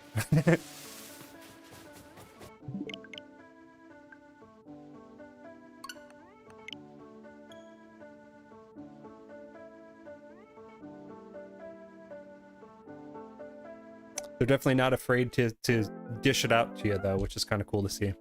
It's definitely not, like... I mean, like, the only other really hard parts in prior Pokemon games was, like, Cynthia in Gen 4. Yeah, Pokemon fans, I mean, like, there is obviously, like, Nuzlocks and Shiny Locks and stuff. And people, like, artificially increasing the difficulty of the game. Yep. Exactly. It's, like, the most impossible fan base to please. It's, like... And, like, I feel that there are definitely a lot of valid criticisms about the modern titles and games, but, like, let people have fun at the same time too. Like, I remember there being just so much, like, when Sword and Shield launched, there was just such an outpouring of rage over, like, things like Dexit and, like, I don't know, tree graphics and stuff. But then, like, people picked up the games and genuinely enjoyed them for the most part. And, like, the same happened with Arceus. Like, so many people were just crapping on, like, these graphics. Like when you're up in the air, obviously, like, this doesn't look like primo next-gen title, right? But, like, does it affect the gameplay to the point where it's unbearable? To me, it doesn't. Something interesting, I think, is that no one ever said that Pokemon XD Gale of Darkness is bad. I have heard that, not that it's bad, but that it's really, really good time and time again. So it seems like that was like a supreme dub. Whoa! Dude, you guys! We could get a double shiny from this right now. Favorite line, shiny again. Look at that. Shiny hype in the chat. See if we can double down on it. How dope would that be if we got 2 shinies from this outbreak? It's happened before. I'm not going to be ginger about this either. I'm just jumping in.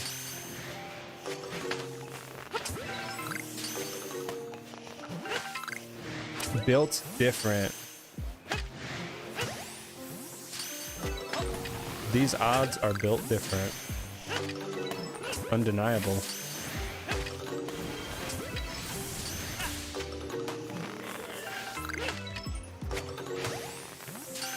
Seems like we do not have a double. No dirty deuces here. But we do have a shiny Kadabra. I'm going to take a lovely little picture of him.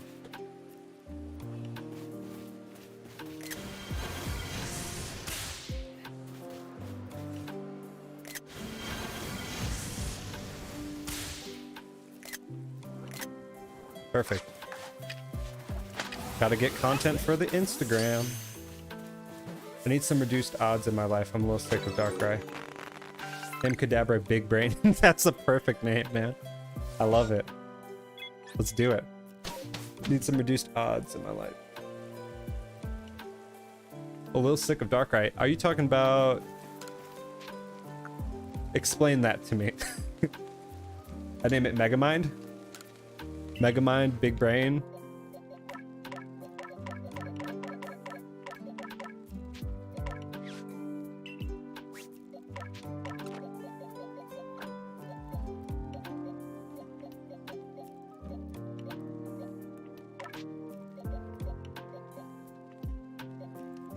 Oh, got it. I thought that was like, for a second, I was just extrapolating that as like some sort of analogy of like Darkrai haunting you in real life or something like that. I'm like, dude, things are getting deep here. We're just playing Pokemon, man. Are you okay?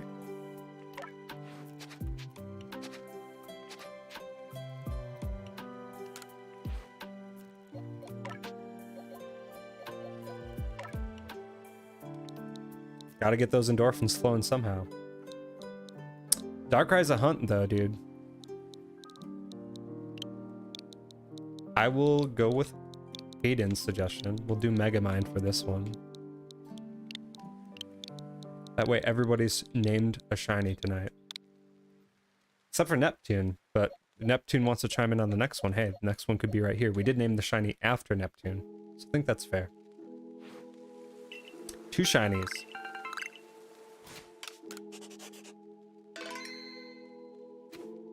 Group can take next one though. We'll round robin it.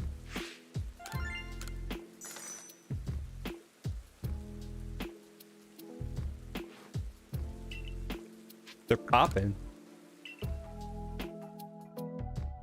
As long as I get one, I'm fine. That's what matters.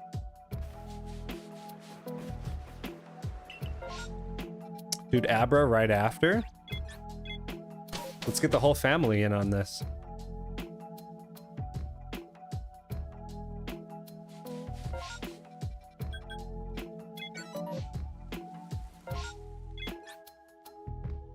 You can save them if you just sleep your Switch. I've definitely kept chains going that way overnight. But yeah, if you like turn off the game or like close down the title, then you're pretty much donezo for the night.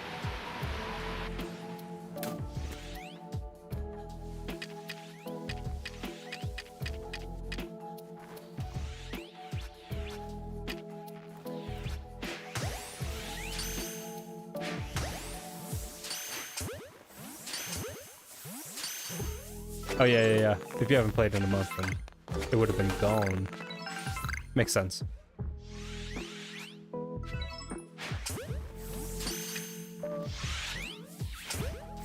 Dude, they're like popping up right in front of me. They're not afraid at all. Either that or they have no idea that I'm here.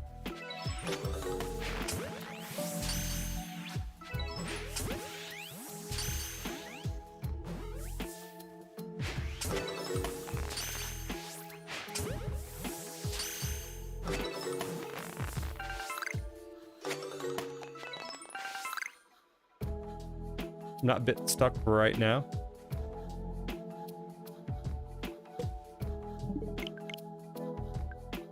Saying like you're stuck in the game? Ah, got it. What are you hung up on? Just like deciding if you're gonna go back to it. Can't get back to Viridian, so I have no easy catch combos. Yeah. Yeah, that's dicey, dude. I mean, like, I've hunted in those areas and it takes forever in some of those spawns.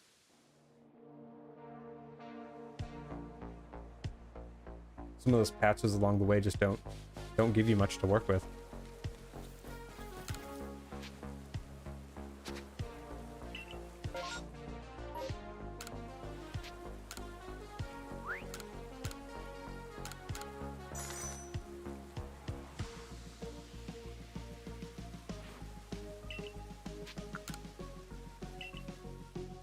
The one that like I spent a lot of inordinate amount of time on was actually Ekans.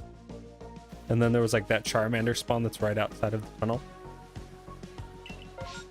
Go for Psyduck. Get him. Mr. Mime, I do not have at all. So maybe we'll get a green Mime. I did find a little bit of a trick to actually getting them to drop their barrier. So it shouldn't be too bad. Same spot as Kadabra, so let's go.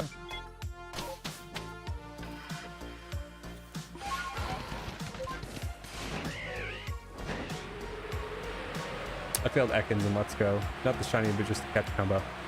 Yeah, that area is just not... It's not the greatest area to hunt in. I remember spending a lot of time there trying to get Ekans and a few others.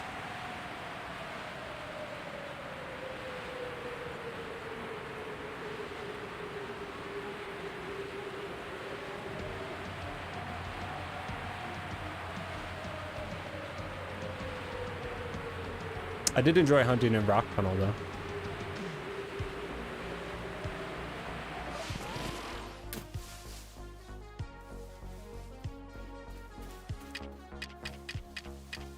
Okay, so they don't even see me yet.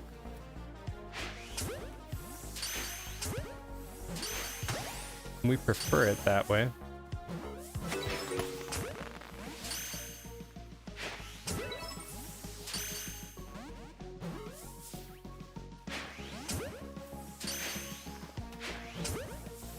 Beat the game today, loving mass outbreaks. Mason Gamer, welcome to the stream and congrats on beating the game, my man. Shiny Charm is probably next in the cards for you, huh? It's definitely been a personal favorite of mine in terms of Pokemon games. My best catch combo is 394. Dang, dude, that's a high combo. Like, I typically have not gone that far whatsoever. I'm gonna drop a sub. I appreciate that, dude. Thank you so much for coming in and subbing to the stream. It means a lot to me. 25th sub. If it interests you at all, Mason, I do have a Discord set up. There's a link for that in the description. And I, as a way of saying thanks to subs, will trade a shiny Pokemon to anyone who subs to me. So if there's a specific shiny that you've been wanting, that you like, if you're open to a trade, I will definitely trade you a shiny the next time I'm in the village. Sub hype.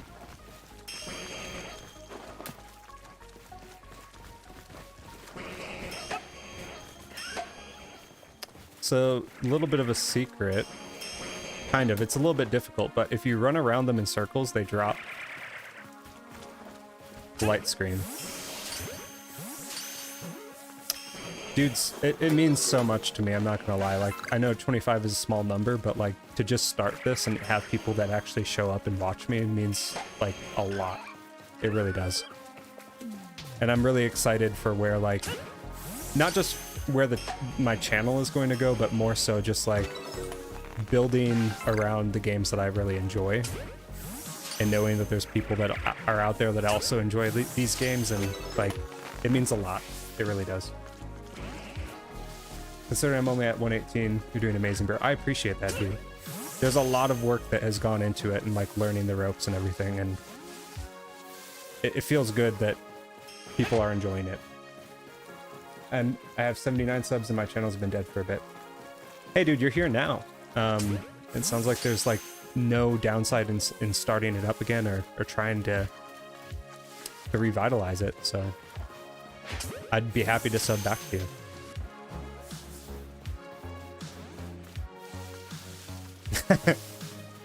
$69 in some cases would be preferable to some people, right?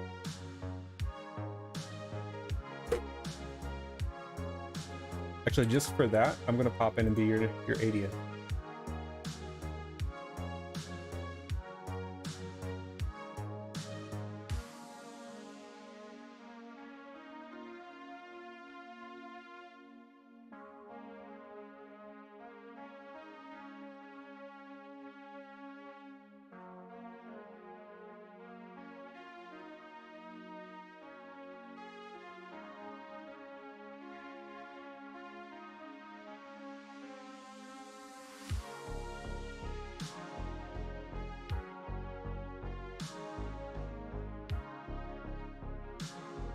Hey, that's what matters at the end of the day, dude. It's all about the content.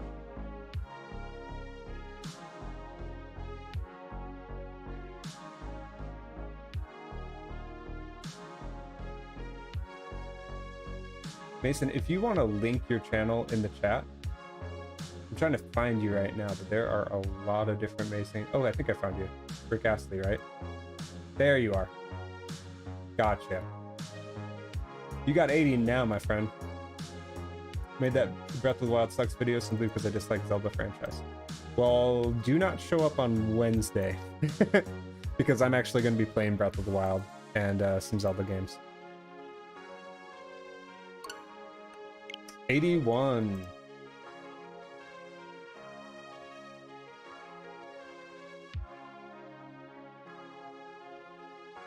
But to be fair, in response to your video, I definitely do not typically buy games at launch, with the exception of a few that I'm just really big fans of.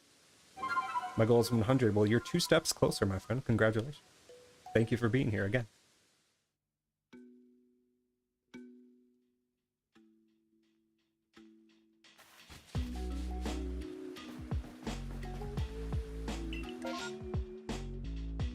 Can't argue with that.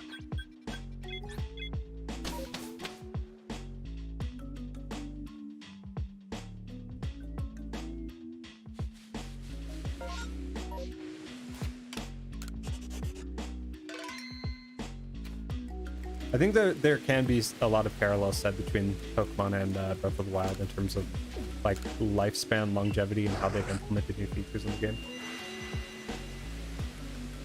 I played it like once, it was okay. Yeah, like I have not ever completed the game, and like I know people are ravenous about it, but I figure it's a good time to try and start up another playthrough, and I think it'd be more fun streaming it with people as well. I enjoyed it for the limited amount I did play. I beat like two of the beasts or whatever they're called, and that was pretty much it. But I've like, not purposefully, but I have not followed any of like the hype or any of the any news about Breath of the Wild 2 at all. I tend to like to stay in the dark for a little bit and then like just experience the game firsthand. Same with like all the new Pokemon stuff. Like there's people dropping leaks and like rumors and such daily, but I try to avoid all that.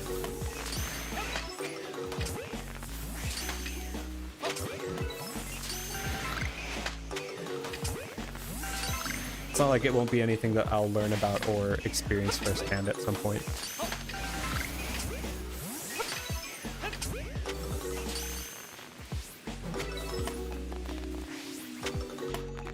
Gonzo.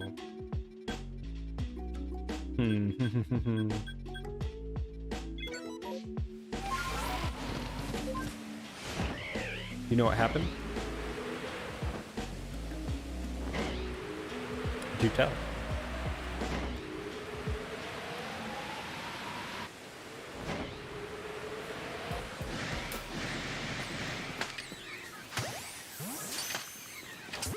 Finally realized I accidentally involved my Ricardo when I wasn't paying attention. Aha.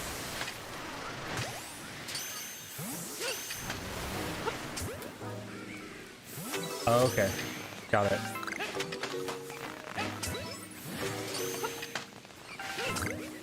I always have that like fogginess when I'm coming back to a game being like, what was I doing if it's been that long?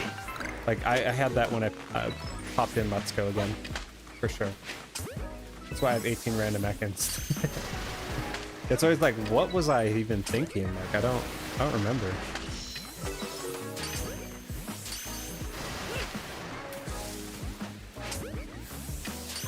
At least you remember this time, right?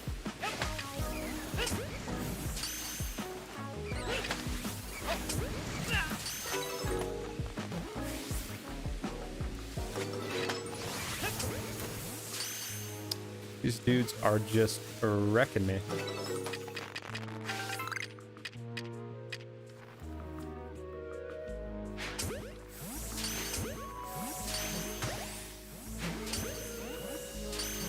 Yeah, just now after staring at for 20 minutes. Yep.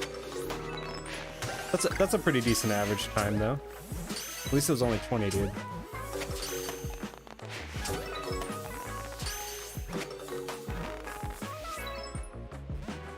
A few times I've definitely been just like staring blankly at my Switch for like an hour. Like, what was I thinking? What was I doing? Why are all these Caterpie here? It's a mystery.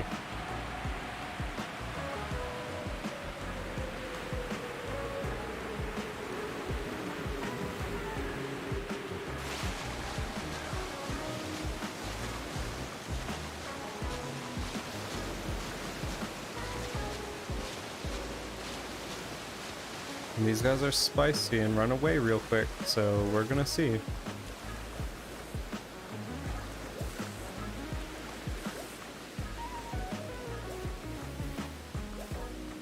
They're gone.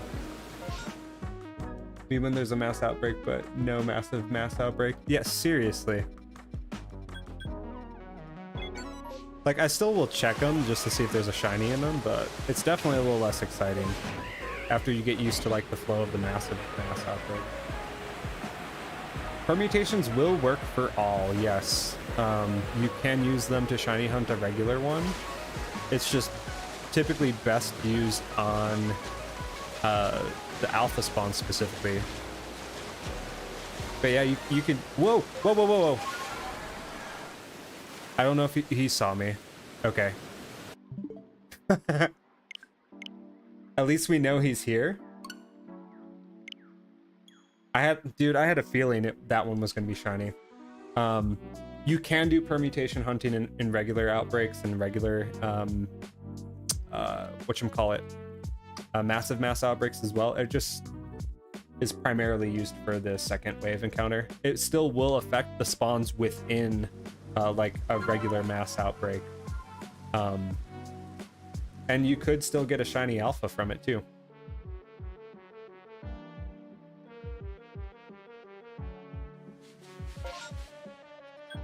So it was this one. I'm gonna go have smoke bombs. I'm gonna take these beans, distract them. I do have smoke bombs. And these bean cakes.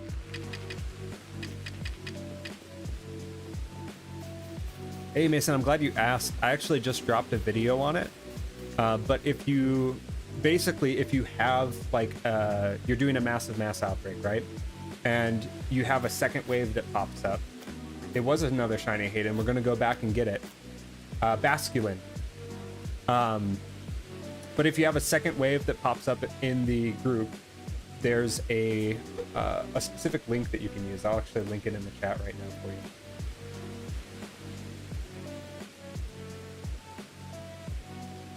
But basically, if you knock out a certain combination of Pokemon, it will change the secondary spawn that pops up. So you can shiny hunt alpha Pokemon this way. If you get like a massive mass outbreak and the first wave is normal, but the second wave comes in and it's alpha, you can use these combinations that are in that link to try to hunt for a shiny alpha Pokemon. That's actually how I got, I'll show you them. That's how I got this Alakazam. That's how I got this Machamp. Both of these guys were obtained through using that exact method, where you knock out different combinations, a second wave comes in, and these guys decided to shine.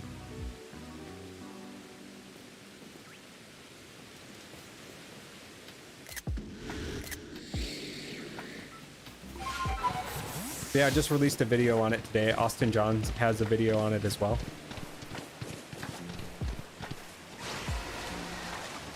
Okay. I'm gonna get close.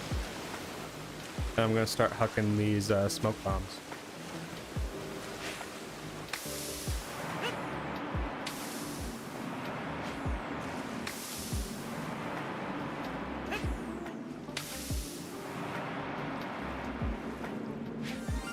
There he is.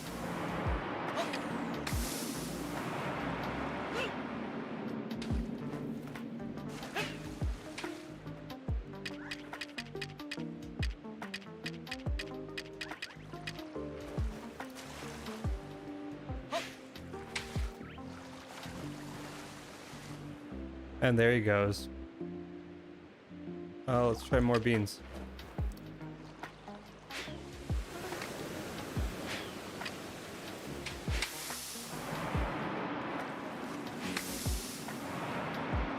Shini's still there.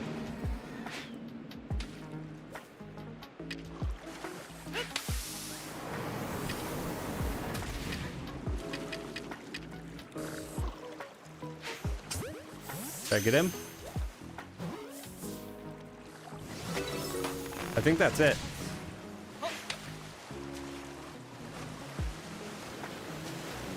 Hopefully. Hey, Psyduck, no worries. Have a great night. Thank you for stopping by. I greatly appreciate it. We'll catch you next time. Love to see a shiny Alpha Gyarados from you, by the way. I would love to get one.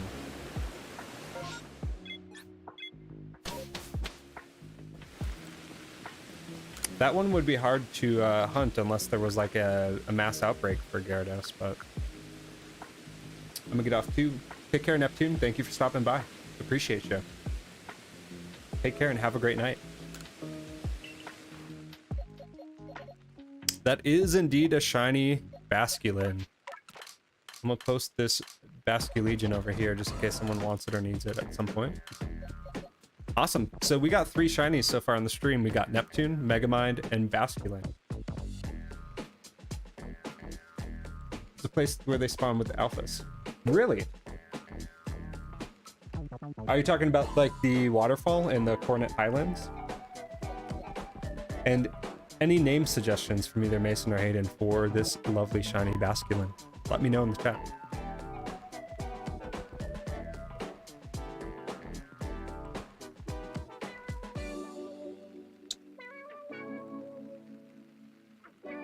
If there's like a guaranteed spawn place or a place they spawn more likely, I could definitely reset for that.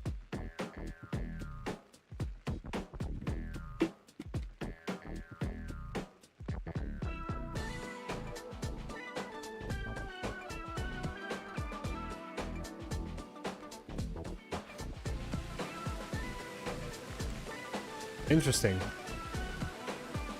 I'll have to look into that. Yeah, if they spawn over there, that'd be crazy cool. I'd do it. I want to get the flying one too.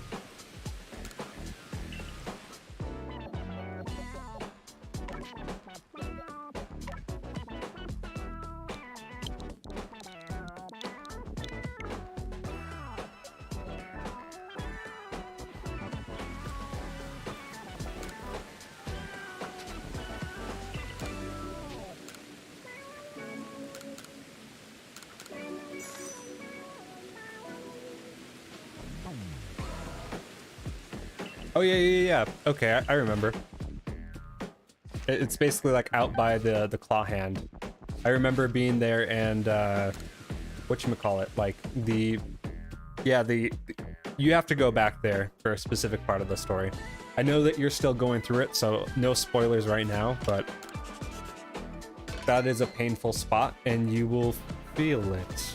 Hopefully not too bad, but it gets you. You'll be doing a lot of swimming through there.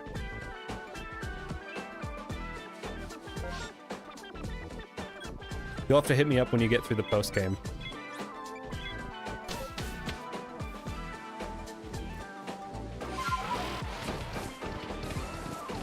I definitely had like my own frustrations with it as I was going through.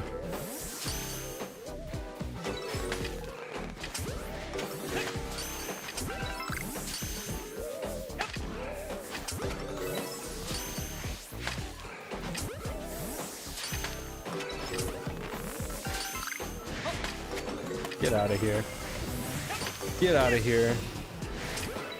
Drift Blim. You're not a part of this. I can just... the little top of his, like...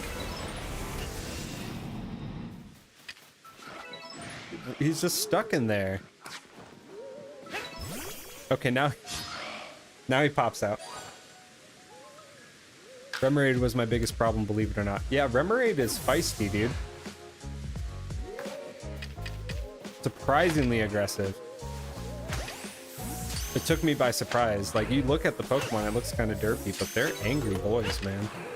Same with Octillery. Octillery, like, dude, if it's not a Hyper Beam, it's a, you know, a Water Cannon. Hydro Pump.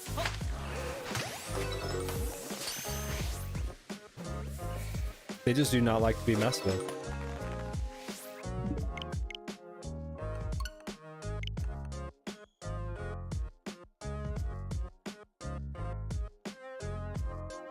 Octazooka.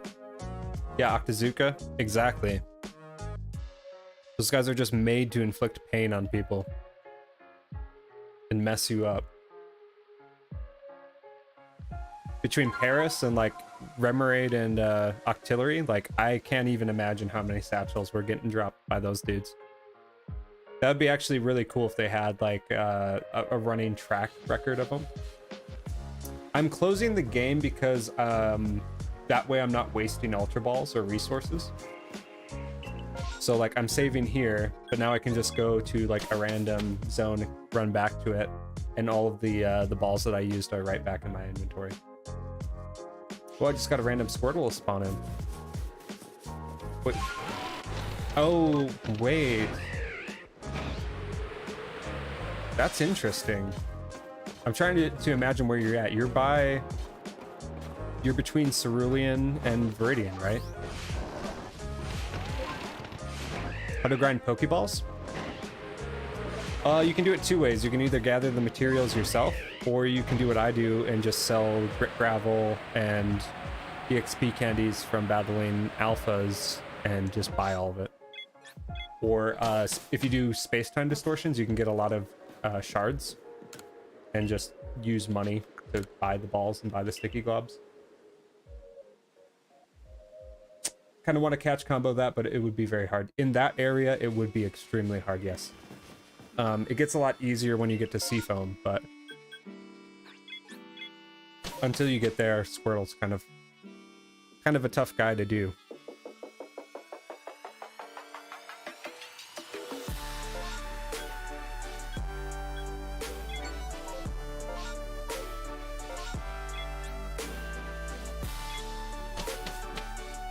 Actually, should have done the summit.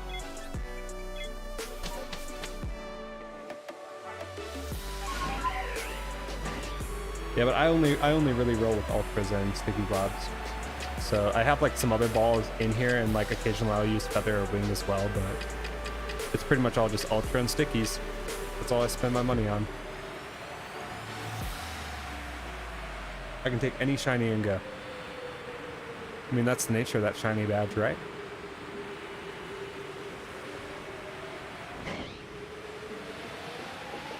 Just hope it's not an Abra.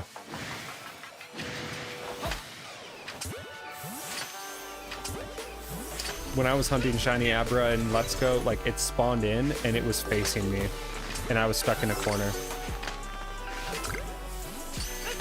I was so scared. Alpha.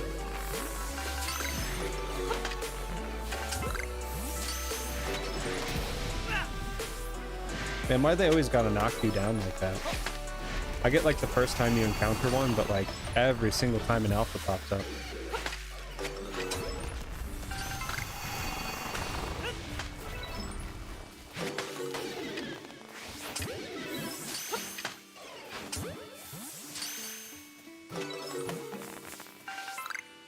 Wait, no way. Did you? If you got an Abra, like, post a screenshot in on my Insta or something.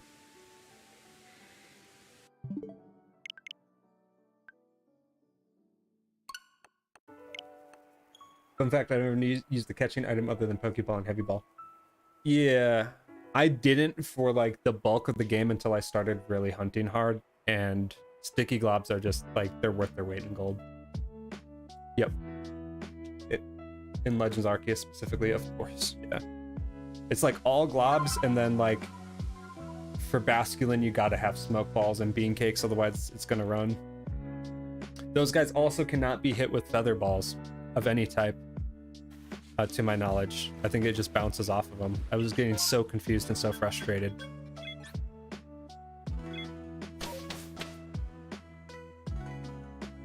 It just didn't make sense to me. I'm like, I'm hitting it, I know I'm in range, but my first Basculin spawn had 2 shinies in it, and I was like, I'm not going to leave until I get both of them.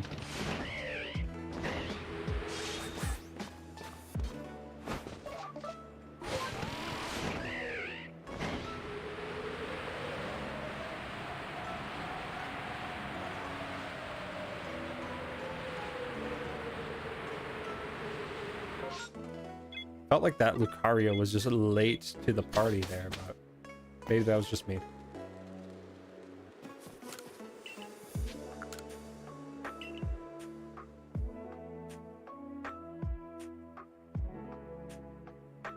Oof, because of the area spawn rates, I'm only at 14. That's gonna be a tough one, dude, but hopefully you get it quick. Maybe you'll get it without having to complete a full chain. That'd be really cool. I do think it's funny though, like how catch combo is 31, right? Correct. So I think that like I was just going to talk about that they data mined and found out that the method that they were discussing that everyone used for Let's Go was completely wrong. I'm pretty sure the bonus odds only apply if you continue to catch Pokemon afterwards. I always just caught 31 and waited. But there were some hunts that like that just was not working and it was very clear. And it makes sense now, is I guess what I'm getting at. It's like they found out like years after the game was released that the shiny methods in Sword and Shield that they discussed as far as the KO method and then the method in Let's Go of catch combos, like it didn't work the way that they thought it did. Ooh, spicy boy. Please don't attack me. I'm going to hit you with a feather ball because I do not want to deal with you. Why did... Oh, crap. I saw blue and thought that the berry was a Pokeball. Pro gameplay here only.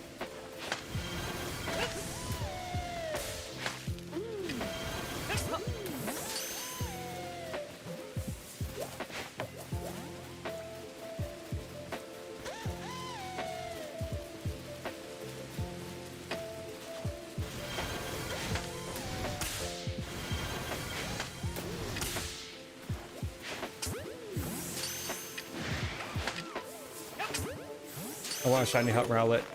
I've been shiny hunting Rowlett since the Daybreak update. And I have not found one. So Mason, you're going to want to go after you have to go through all the post-game quests. And after you do that, you will want to go to the Fieldlands and you'll pick up a quest from Mai. She's the lady that's got the Munchlax. And if you do that, that will be a whole quest which will allow you to unlock massive mass outbreaks. And if you have that unlocked, they'll just be in the Highlands. I do highly recommend that you get a Dex 10 with them though. Okay, so yeah, if you already have massive outbreaks, you just need to go to the Highlands. That's really it. They'll show up randomly anytime that you have a massive outbreak. But like I got full Dex entries for all of the starter lines. So actually, what am I doing? So I got a shiny Oshawott last night. I've got the full shiny line for these dudes. Got the full shiny line for Cyndaquil. I do not have anything for Rowlett. And I've been hunting it for months. So yeah, you're just gonna want to go get your Dex entry as high as you can. Perfected if you can take the time to do so. It's not necessarily required, but you get better odds. And then you just go to massive outbreaks in the Highlands. That's it. Sometimes it's Rowlett, sometimes it's Dartrix.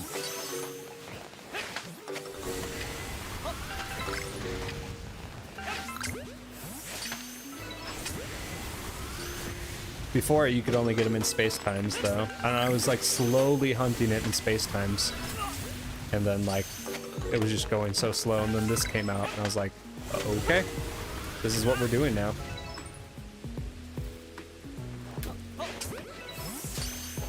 Hayden, is your goal not to use lures the entire time?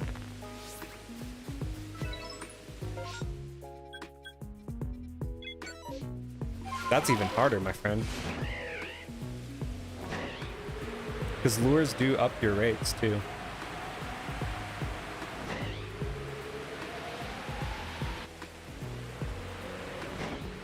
And yeah, dude, you want to have a lure going constantly. I think like the second lure is the most cost-effective one. But those do up your shiny odds, as well as the spawns.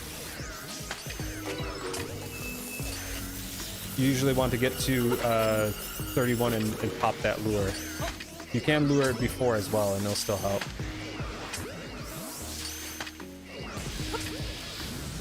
You shouldn't... I mean, the lures will still impact your shiny rate, if I remember correctly, even after 31. So you're going to want to... It's kind of like... if you think of it like super repels, you just want to always have one on you. If I'm remembering correctly. I mean, it's been a bit since I played Let's Go. But yeah, anytime that I was actively shiny hunting, I always had a lure on me.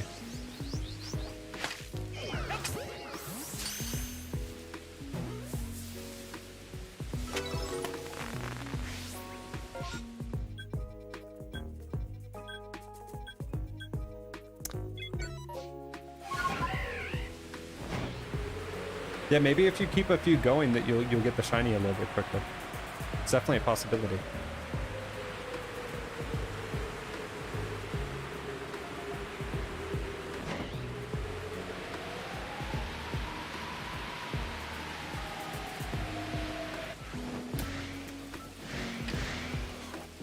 Said your goal is to have the Pokemon go odd. So you're talking like at least get the maximum amount of counter.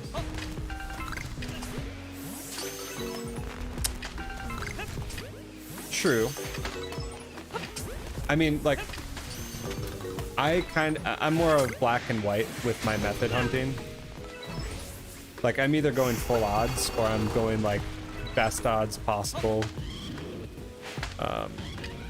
that are reasonable enough, you know. Like, it'd be dope to like perfect every single dex entry in this game, but like I don't know if I have the full willpower to do it.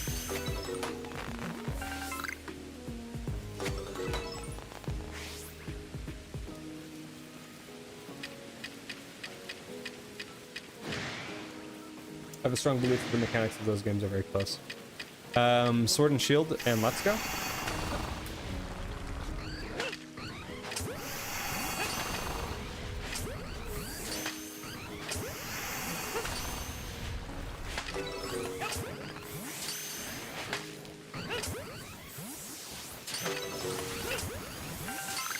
No, Pokemon Go and Let's Go.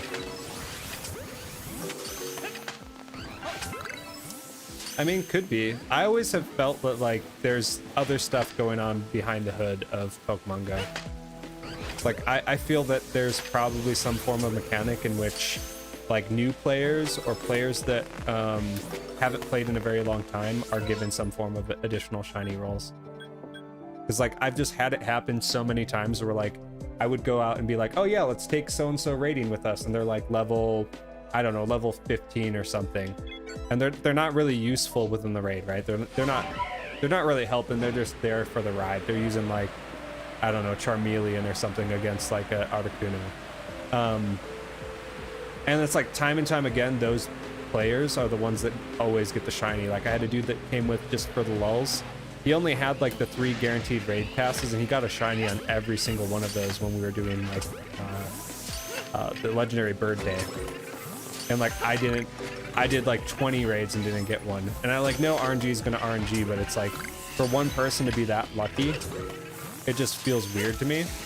And then like I've had spells where like I don't play the game for like a year or something, and I come back and I get like 5 shinies within a week.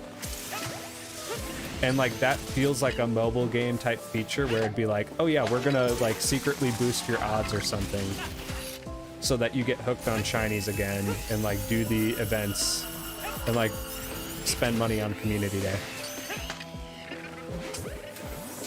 Oh no, Joy-Con's dead. I have like a C-type charger. I've got a controller I'm using, but like I have that on hand basically non-stop because like I just burn through battery life. Hopefully you got a backup.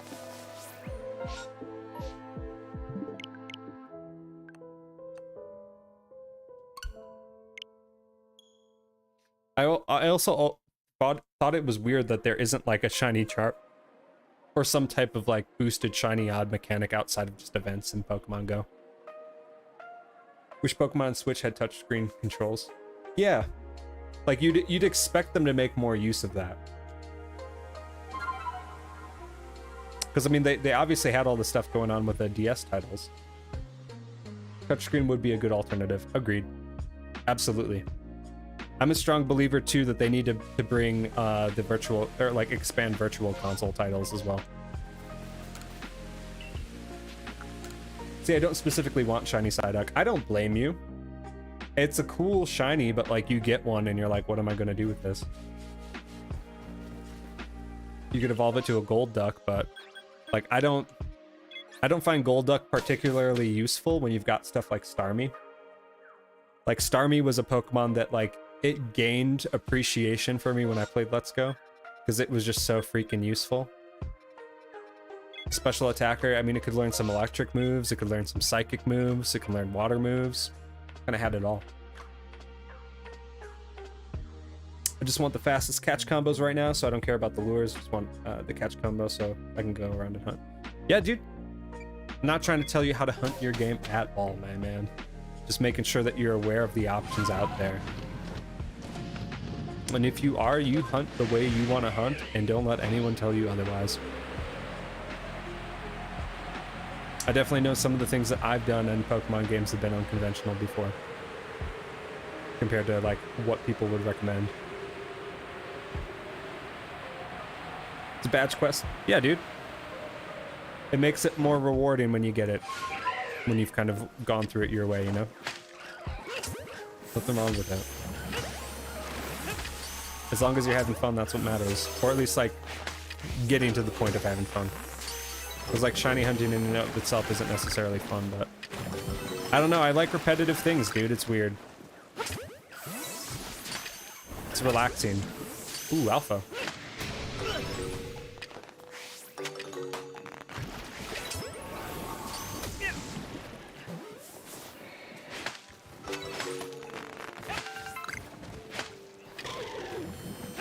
Trash at Arceus. I mean, like, it's a huge departure in the series. I know, like, a lot of people that feel the same way, where they're like, they've played all the turn-based games, and then they like pick up Arceus and they're like, this is different. I forgot to tell you that I failed shiny Pikachu in Let's Go.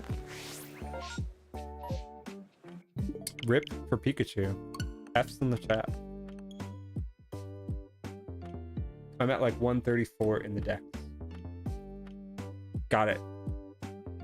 You have a good way to go in that case, because I think the final dex is 239. So you got like 100 left. If there's something specific that you need, Mason, you can hit me up for trades if you got online.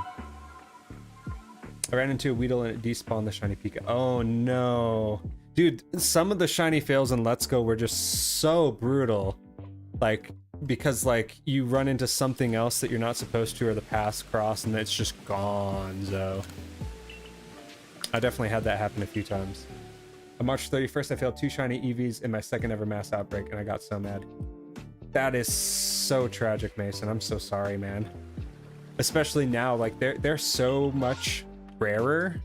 Like I have not, like anytime an EV outbreak would spawn, I would just chain it until I got a shiny, and so I have a good stock of them. But like, man, I have not seen a single one. Like I've seen maybe 2 EV outbreaks total since. It's been months. They were touching each other, so it despawned both. Yep. I've definitely seen that before. I can't recall it happening to me specifically, but I've definitely had situations where it despawned. I think there was, I want to say that there was something on the water that did that for me outside of Goldeen that I already talked about earlier. But yeah, I was watching all the same stuff, like the A Drive shiny fails of the week, and Let's Go just had sometimes the mechanics were just rough on people. Shiny would pop up, another Pokemon would just walk right in front of you, waltz right in front of it, and it would be gone forever.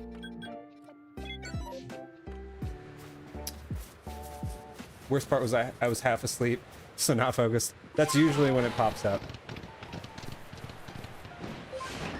Opinions on the best wrestler of all time. Funny story, like, so I had really crappy cable growing up. So like, wrestling would come on and I would just watch it. But I was watching it like, ooh, Alpha Ghastly. I was definitely watching it in like the Rey Mysterio, Eddie Guerrero, Big Show, Undertaker era. So like, it was well after like Hulk Hogan and all that, right? I can't say that I like have a huge favorite or could give any opinion on like the best wrestler of all time, but I can say that I was entertained by it. Undertaker definitely had it going on, and like I felt that his fights, especially like the Hulk Kane stuff, definitely was the most dramatic. It made me want to watch what was going on. I mean, he was already pretty old when he was doing all that stuff still when he came back. There's only so many times that man can come back from the dead, you know? Sleep mode switch, though. Yeah. If you're not falling asleep, the switch is going into sleep mode, right? It's your Mankind Mick Foley off Hell in a Cell. That's a 16-foot drop. The amount of strain that puts on someone's body is just incredible to me.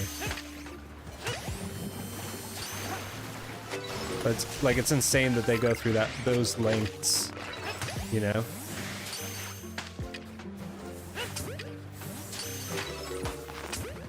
Even if it's like the whole like crowd of like, oh, is it real, is it fake, that type of thing. But, like, it doesn't really matter because it's like these dudes are still doing craziness for the entertainment that they're putting out. Mick Foley is a legend for risking his life for a good match. Exactly, that's what I'm saying, dude. Like, these dudes go through like you, it's like they're basically like full-time stunt people. But it's like the fact that they're willing to just go that far for their craft and their medium of entertainment is respectable in and of itself. There's a lot of A-list like Hollywood celebs that don't do that for sure.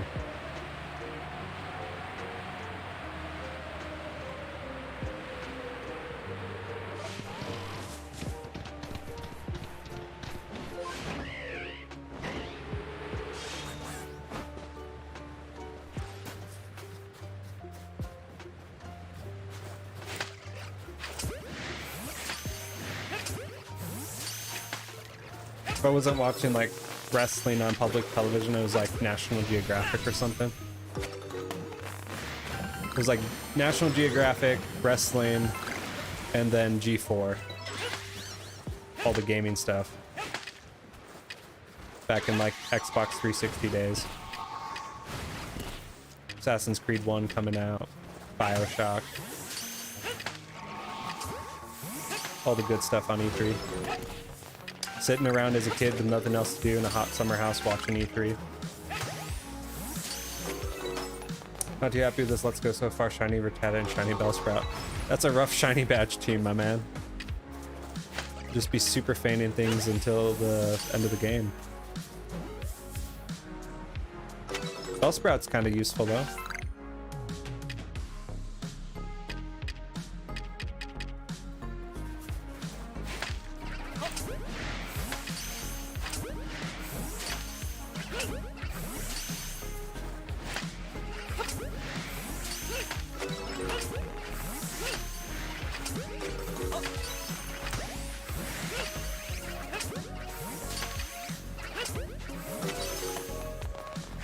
Woodmans don't like the shiny but named it 420.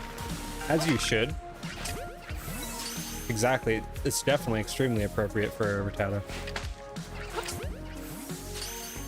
He only gets blazier as he evolves too.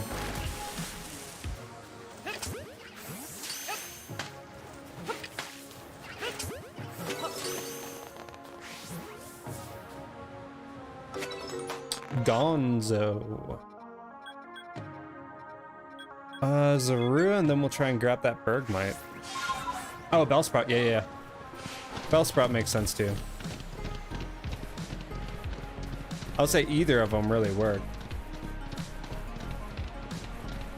Shadow's got that kind of like greenish hue and then it turns bright red.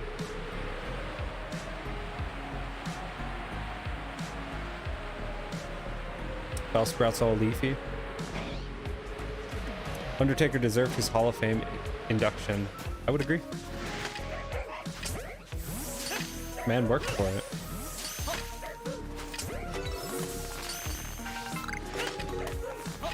I mean, like, again, I'm not a huge wrestling guy, but he's like one of the first faces I think of when I think wrestling. Like the minute you were like wrestling, I was like Undertaker.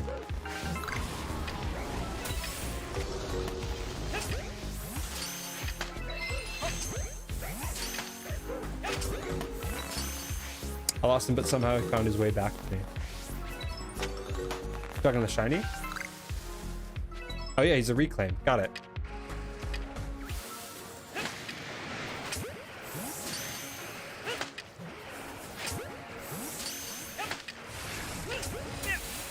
My list of full odds is fairly low.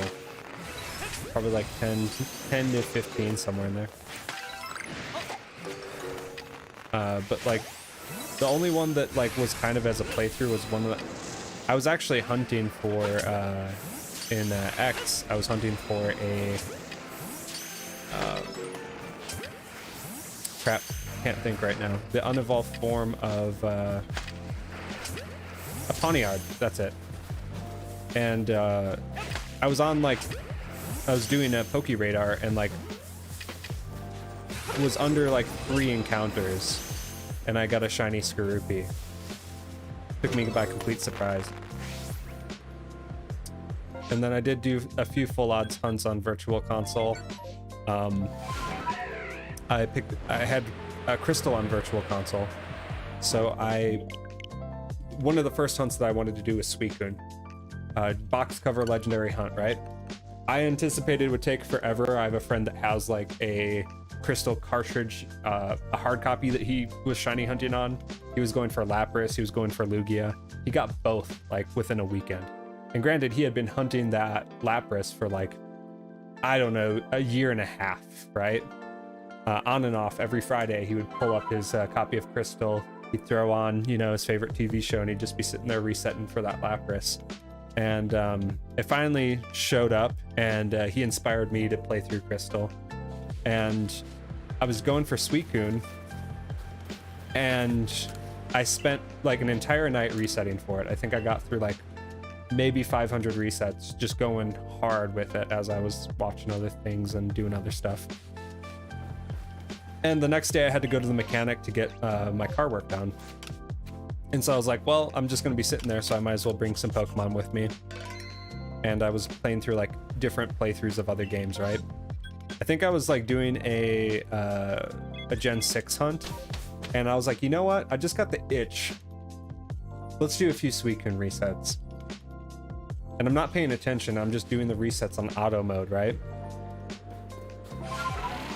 I do 2 resets, and I look down. I didn't see the sparkles, but the Suicune was definitely a different color. And I'm like, is it the lighting? Like, am I going crazy? Caught it to be sure, and it was a shiny Suicune. That was my first in that game, and then it was like the Super Bowl or something. I was really bored, but still watching football. And I was resetting for Lugia and got that in like 100 resets. Took me by complete surprise. That one I did see the sparkles for.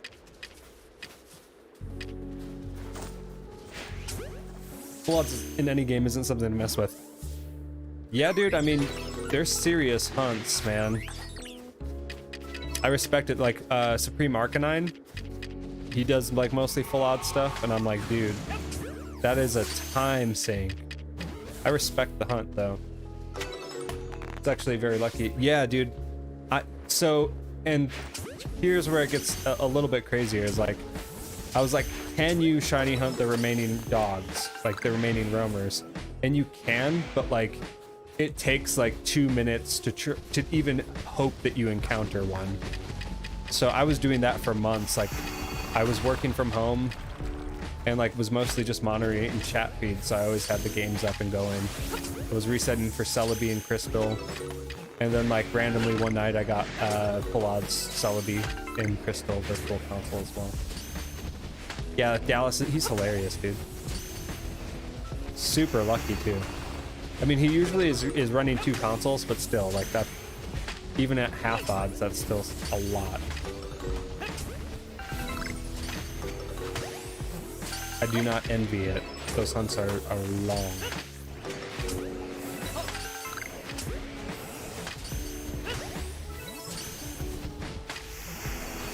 And then I did do some full odds hunts for like Poiple and Ultra Sun and Moon, because it's a gift, and I was like, that could be fun. That showed up in like 100 or 200 resets. It was super quick. I just started it one night and like completed it like a few hours later. You got Shiny Ho at 3,000 the other day. I'll have to check that vid. Like, I will never get tired of watching him do like full odds hunts. And then the day after I got Poiple, I did a full odds hunt for Type Null, and I was running 2 saves for that. I had Sun, and then I had an Ultra Moon save.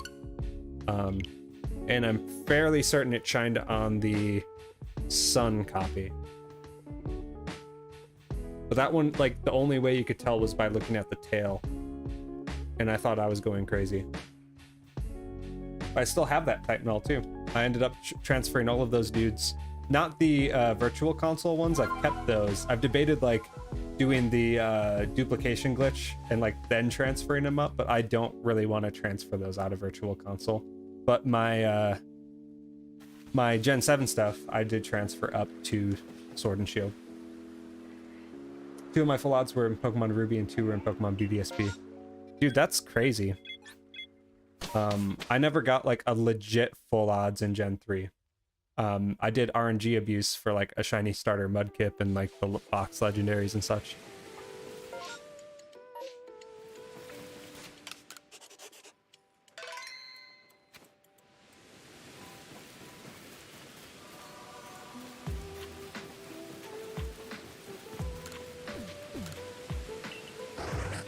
I do think it's like kind of interesting how RNG abuse has paralleled like shiny hunting though.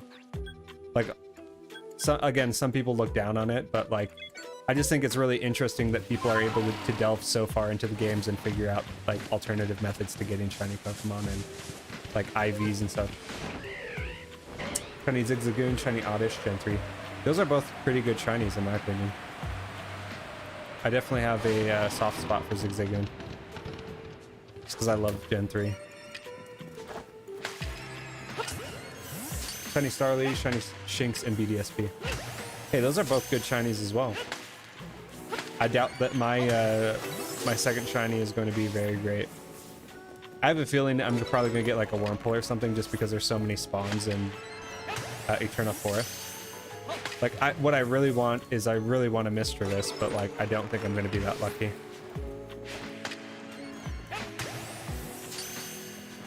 I also actually need to play the game too, so there's that. I think that's the bigger preventer than anything.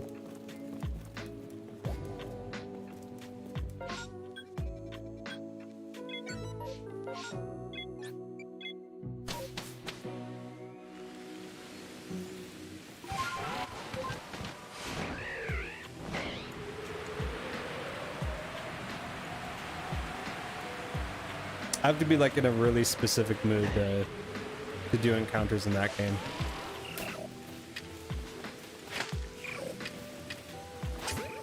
It's like, do I want to just sit down and twiddle a, you know, joystick repeatedly and run away from things, or, you know, and like I was killing the Pokemon in Eternal Forest, and like now I have a Torterra that's like almost level 50 and I haven't beaten the second gym. And it's like, oops, I can't use you for gyms ever.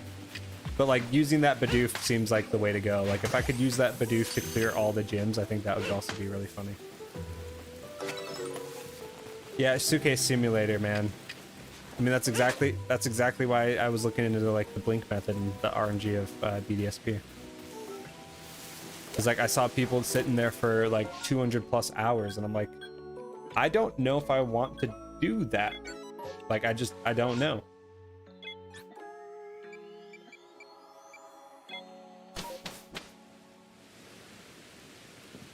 That's right. Yep, you did give me that one exactly. And he's like level 2, so he's not like OP. I was kind of using that to like that area and like grinding the Pokemon there as a way of just getting early dex entries. So like anything that could evolve, I would just have it on the team. So like my dex, like I'm only 1 gym in, but my dex is actually like getting kind of beefy. Because like literally everything that I can catch and evolve that early in the game has been evolved.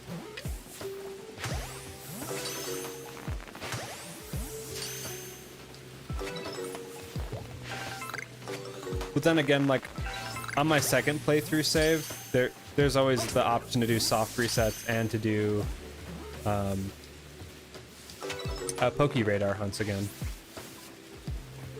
So it's like I'm more invested in that save file at the moment, and like just using the dual encounters and such as just like not like a secondary distraction, but like just kind of as a side thing. Cyndaquil is going to be in the Myralands where I'm at, and then Piplup is going to be in the Coastlands. So if you don't see those guys, or you'll want to just keep resetting it, like going back and forth from the village until you get a massive mass outbreak in one of those areas, and you should see one. You can also get Piplup as a regular outbreak. You cannot get Cyndaquil as a regular outbreak. So it's possible for you to just get like a Piplup specific outbreak in the Coastlands. That's where I've gotten the bulk of my Piplup shinies from. Dude, you are so close, man. Hopefully that shiny comes soon. 28 catch combo. 3 more, brother.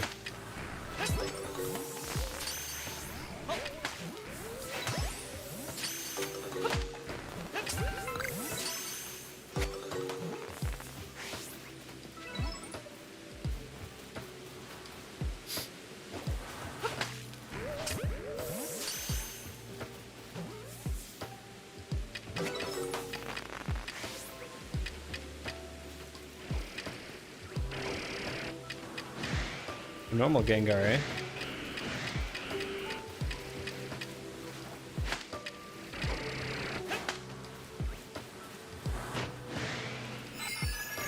No shame, dude. Hey, if you get it on a lure, no one else is gonna know that. And if anything, hey, if it helps you get through that area, by all means, dude. Use whatever is available for you, but you just do your thing. Hopefully the shiny pops soon.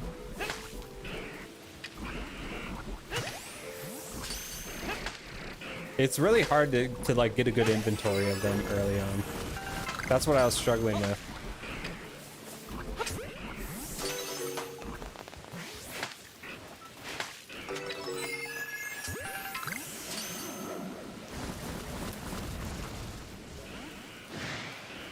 Is there another Gengar hiding out?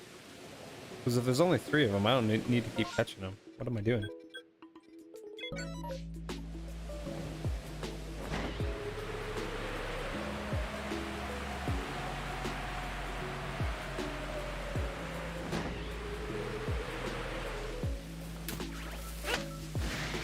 Scoopy. Scoop a doop. Scoop it up. Oh, shiny, where you at? It's on his way. He's getting in his car. He's heading over. He's pulling up.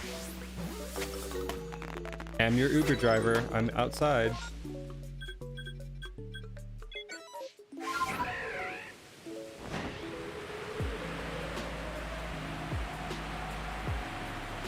Really weird Pokemon that I do not have a shiny of is Barboach. I got Whiscash, but not a Barboach. It's so bizarre seeing Wild Ursaluna.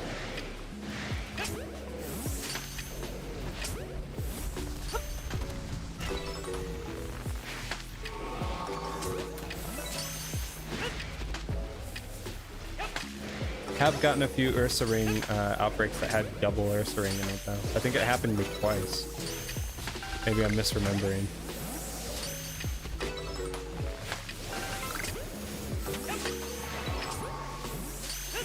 I know it definitely happened once. Shiny Barbox in Gen 3 has to be one of the best Gen 3 shiny. I like it as well. I think it's pretty understated. It just looks good like silver and gold, you know?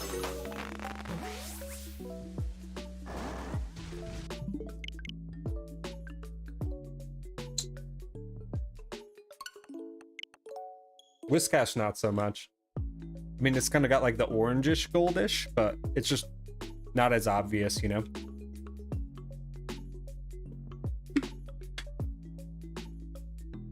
Big dub goes to Beldum though. Beldum line. Gen 3 Beldum line is like one of my favorite shinies ever.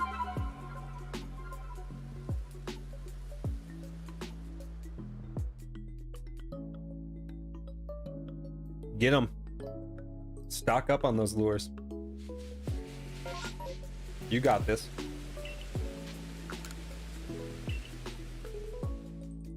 Yeah, it's, and from what I recall, it's not like it's like a significant boost. It's not like a broken boost.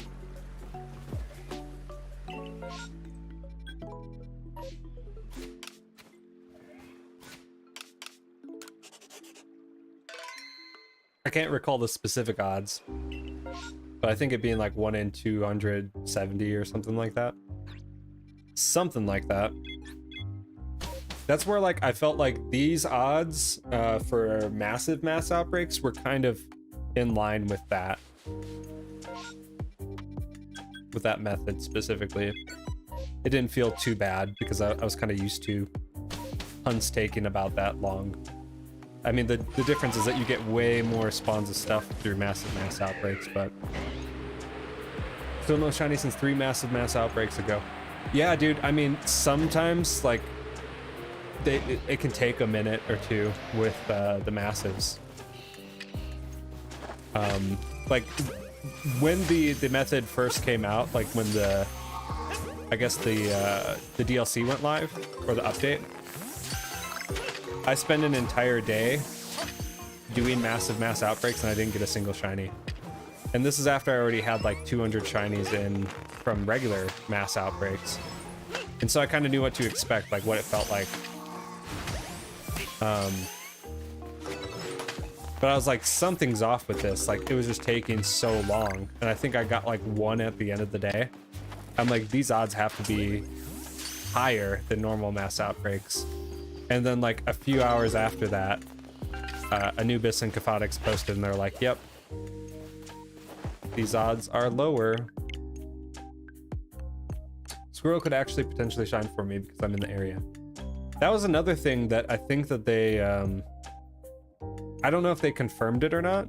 I can't remember, but I think that they were saying that like having any 31 chain doesn't affect other Pokemon.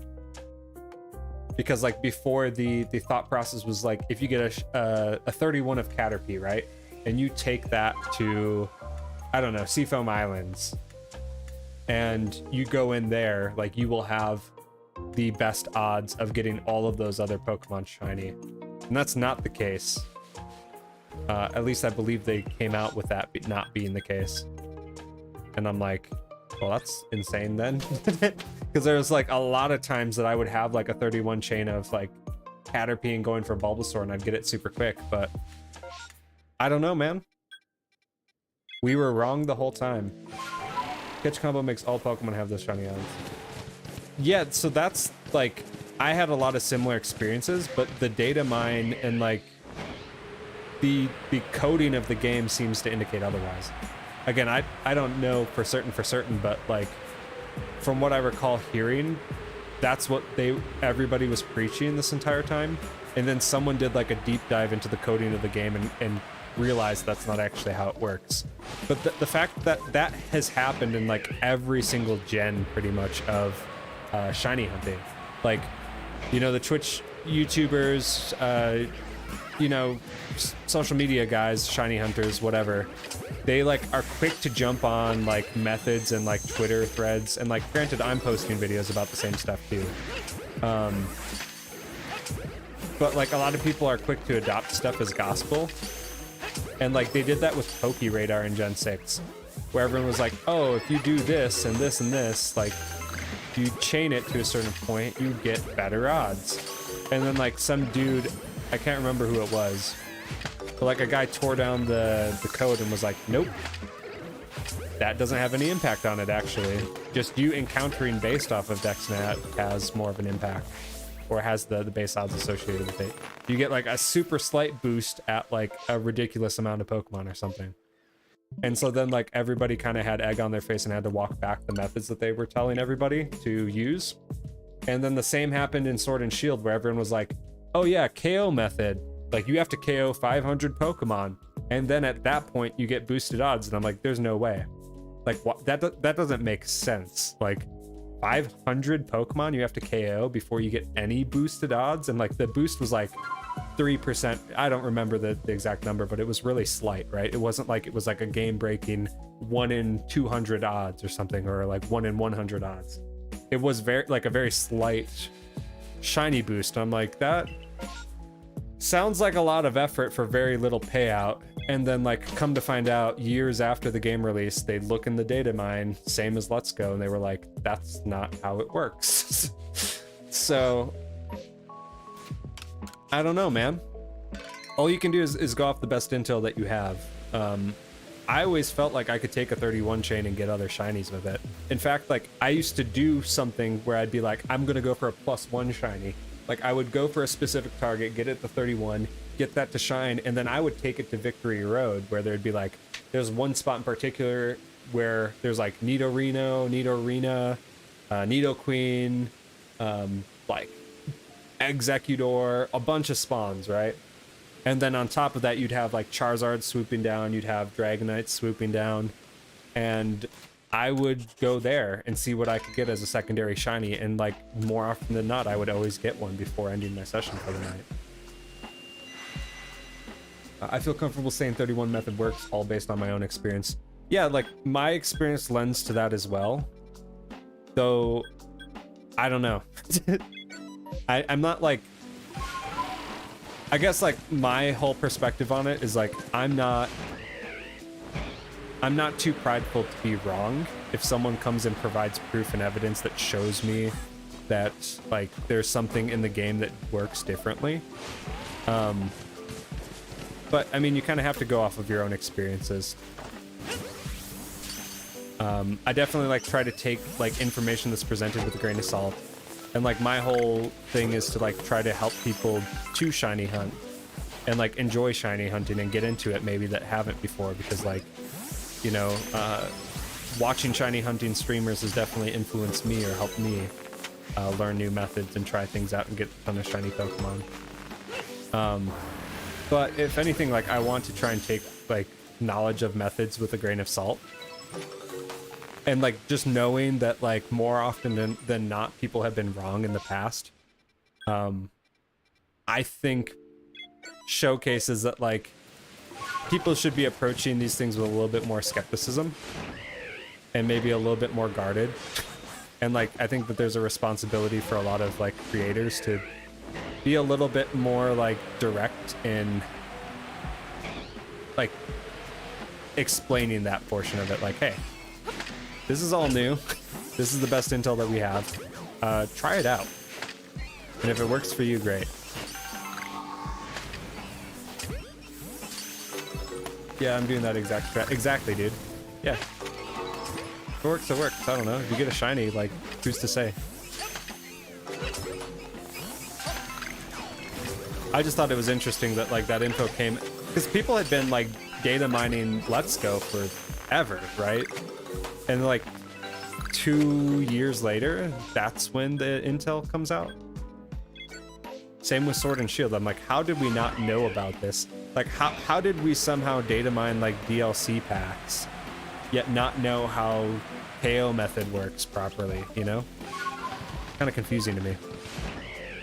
But same thing happened with DexNav, so And that's like half the reason why like I don't try to follow a lot of speculation or I don't know, just like the hype train that is YouTube for Pokemon content.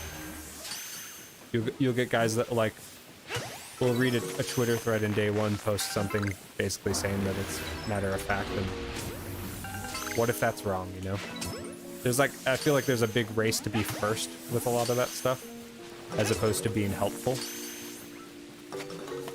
You do have like good guys in the community and whatnot. Like, I don't know, I've already mentioned Austin John, and like I feel like his stuff is pretty solid. Like he at least takes the time to like test things and make sure that like he can actually provably get a result from them. So there's other dudes that like literally will just read a Twitter thread and post a video on it. And granted, again, hypocritical to a certain degree, because I did that and I didn't test the method that I just posted on, or posted a video on. But that's, to me, was more so like, okay, spreading awareness that this is even a thing in the first place. And I don't really have any intent of using it myself. Like, I debated it. Initially I was going to actually use it on Saturday, and then before I had a stream, and then like showcase it. But like it just doesn't appeal to me. If shinies were like much harder to get, I would probably do it. Like if we didn't have mass outbreaks and massive outbreaks already as such a good method, then like I would probably be using that. But it doesn't really seem to make sense if like you can get multiple shinies in just a single play session. Gen 6 Dex Nav was wrong, I confirm that. Yeah, that's what I'm doing. Yeah. It was definitely wrong. I thought Brilliant had a shiny relation. Yeah, and then like there was something about, yeah, if we're talking I think you're referring to like Gen 7 where they would be like sparkling or have an aura with them. It's like, why wouldn't that somehow pertain to shininess? But like, I don't know. I don't know, man. I just think it's funny that like people can be so wrong about things, yet speak so authoritatively.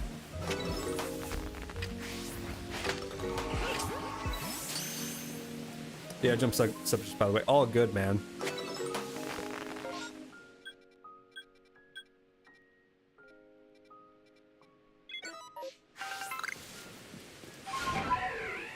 No, that, I mean, I thought that too. It was like, that would make sense if it did pertain to like IVs or shininess. I mean, like, you think about every single Pokemon game ever, and like IVs have always kind of been tied to shininess. Like, you have a method, it increases the IVs of the Pokemon and increases the possibility of it being shiny. Like, that's how the methods have all worked.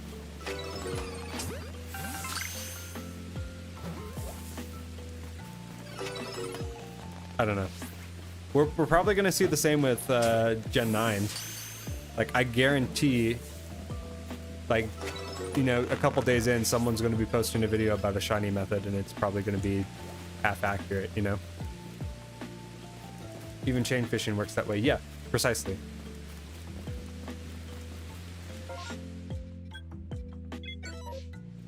Every single one that I know of, they, like, tie IVs to it, and they tie the shiny chance.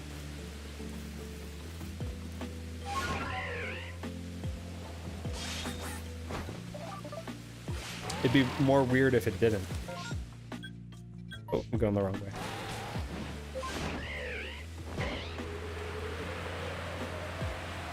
You know something interesting? Actually, I have a theory. Chain fishing works in BDSP, but it doesn't matter because BDSP fishing is still bugged.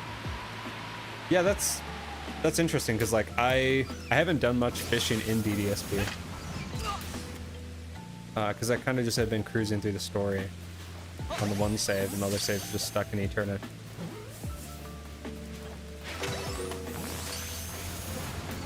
But like, it kind of would make sense if it worked. I don't know. Maybe 2 years from then, we'll have another thread of some data miner being like, "Oh, chain fishing actually is a thing in BDSP." It makes me wonder, like, what else is going to come of all of these methods? Like, what else is going to come out in a year or two from release date, if that's like the release cycle of these dudes digging in. I feel like they have like a pretty good understanding of how RNG is working in Arceus.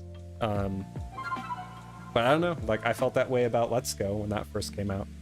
Like it seemed like they had it down and people were getting shinies and it's like everything was good. Dexnav was just weird to me. Like I did a bunch of Dexnav hunts and got some really quick shinies and I'm like, this is crazy. I don't even have the shiny charm. And then like I did a few chain fishing things and got like a shiny pretty quickly in Omega Ruby. And like it felt really strange to me. But then like when I pulled up the videos to try and explain the Dexnav, I'm like, that doesn't sound right. You know, I hear that, but I don't know if it's 100% true. Because that, I believe, and like I could totally be misremembering, but I remember like A-Drive and those dudes like recommending a very specific number for Dexnav encounters, or that like you get your encounters up to a certain point, like 999 or something, and that's when the odds kick in or give you the best odds. But I think the numbers were like lower or something. It was either that the numbers were lower or the numbers didn't matter whatsoever, and it gave like generally specifically the same odds for the bulk of it. I don't know. But it definitely was wildly different than everyone first assumed, where it's like, oh yeah, just get your Dexnav encounters up to 999 or whatever.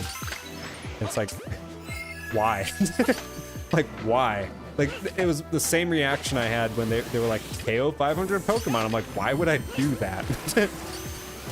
Just for like one Pokemon to have better shiny odds. Like I did that. I actually did go all the way because I was testing it out. I was like, I'll give it a fair go. If this is what people are saying, like maybe we get it, right? And I think I just got really lucky, but got a Wooloo and a Nickit. And I was like, okay, well, let's do Choodle. Dude, I spent like a month straight on Choodle and never saw a shiny. I really want to hunt shiny Hisuian Zorua. I highly recommend it. I have, any time that I can shiny hunt that Pokemon, I have. And it is near and dear to my heart. I love that Pokemon. I love regular Zorua and Zoroark. The Hisuian forms are just fantastic too. It was weird. 50 gave you like a +1 roll. Yeah. But then you had dudes that were saying like 999 gave you like a permanent increase, and it totally didn't. I never get outbreaks in Alabaster. I feel that, man. Like there were a lot of times where like it felt like nothing was popping, or like I'd be getting like the same Pokemon over and over and over again. It's kind of wacky how that works, and sometimes you get like insanely good luck, and sometimes you just get nothing. Like there was a period of time too where like I was getting no outbreaks, and I was like, is my game broken? Like I don't know what's happening here. But I don't know, you just keep with it. I keep getting them in field lens. Yeah, and like what people were saying about where you would get them initially, like, I mean, like, people have said, oh, if you get it when you first encounter Mai with the Munchlax at the bridge, that's when those first occur. And then people were like, well, no, you get it when you first encounter Cleavor, or beat Cleavor, right? And it's like, when do the outbreaks first start happening? And then like, what is the percentage of like which outbreak is going to be in which zone, you know? I'd love to see more info or data on that.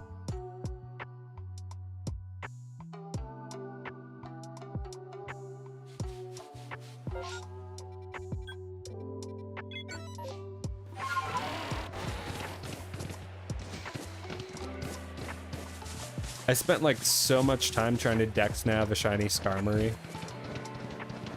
It was not even funny. I was dual hunting it in like 2 different games. And then I also wanted to try and get one in a Pokemon Go. I don't even really know why. I think that like the earlier gen sprites of Skarmory were a lot better. But I just really wanted it for some reason.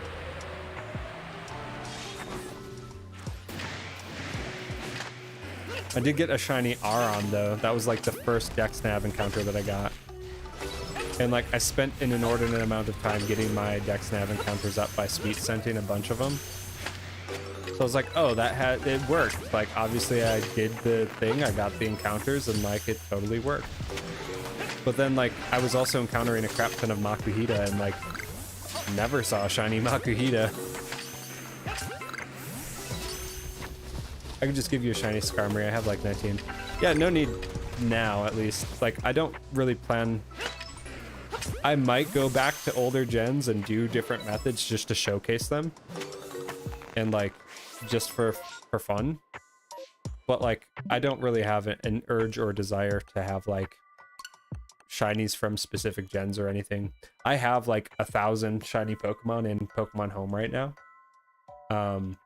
And I got a bunch in Pokemon Go too.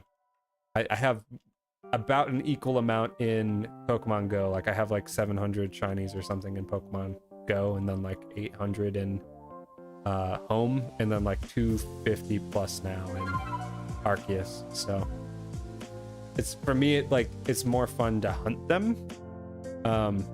Because when I get them, they just sit in a box or just sit in Pokemon Home. Like, I'll use a few of them on my team. Like, I'll have the alphas set aside. And it's like, there is a dopamine rush associated with, like, getting the shiny. But as far as, like, just having one, they're just gonna sit.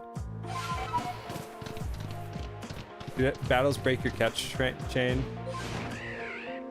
I don't think so, but you can tell me, you can look at, like, there's a way in the menu, I think, where it will tell you what your catch train or chain is. If you encounter the Pokemon, I think it'll say in like one of the corners of the screen what your catch combo is.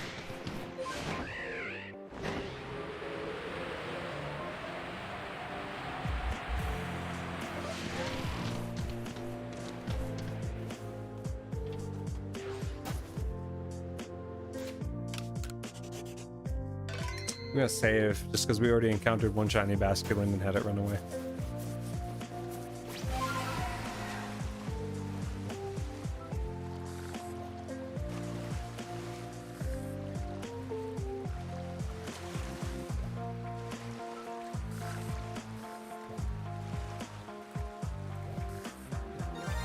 Dude, no way.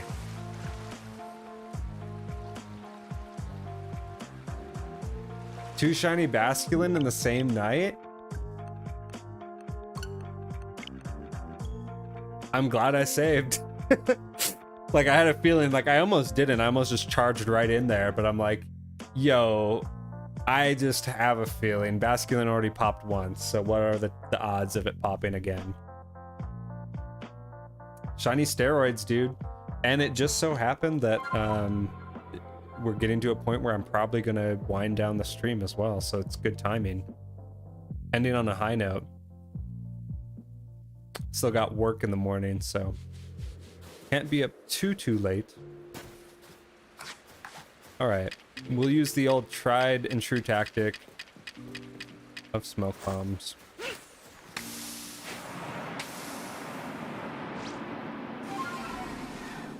And bean cakes.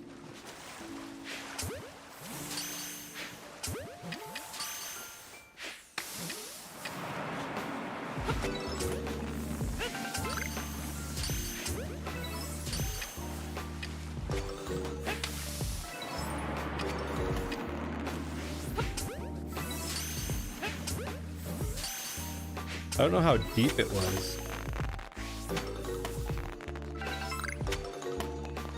There it is. Where? Where is it? Did I miss it already? Is it right here? No. It's not there. Crap. I'm gonna have to reset again.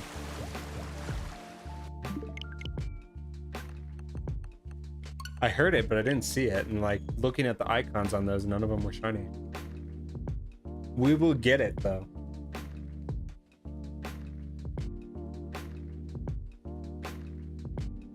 My brain's just so locked into that sound at this point. It's like anything that's in that same register is just like instantly like, what? What is it? Where? Show me.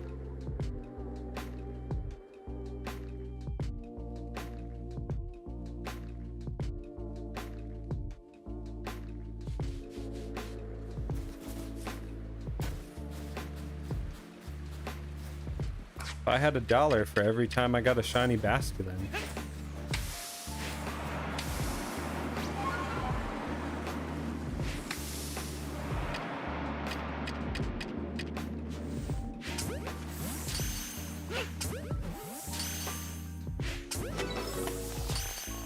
Yeah, with guys that I know are going to be rough, I always do. I've been burned too many times, man. And I'm not like playing with auto saves either.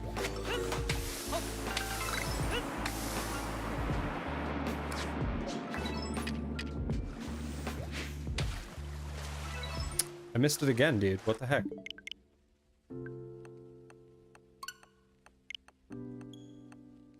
I might just have to like try and get them from the like the shoreline, because they still saw me. Or maybe I just need to throw out more bean cakes or something, because I haven't been throwing the bean cakes, and that might distract them a little bit.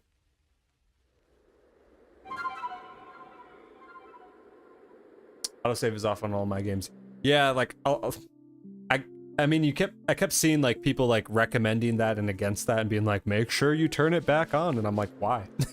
Like, if you just get in a good habit of saving often, it's not really an issue.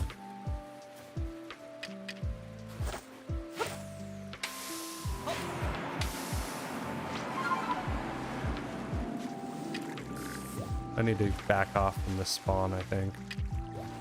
Yeah.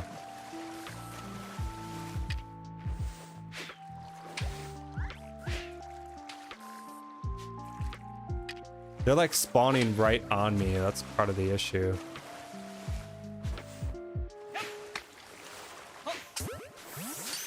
Oh no.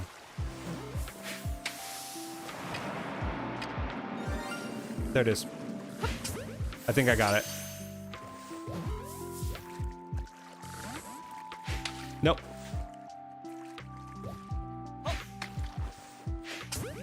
There it is. I'm pretty sure that's it. Let's see. What is behind door number 1?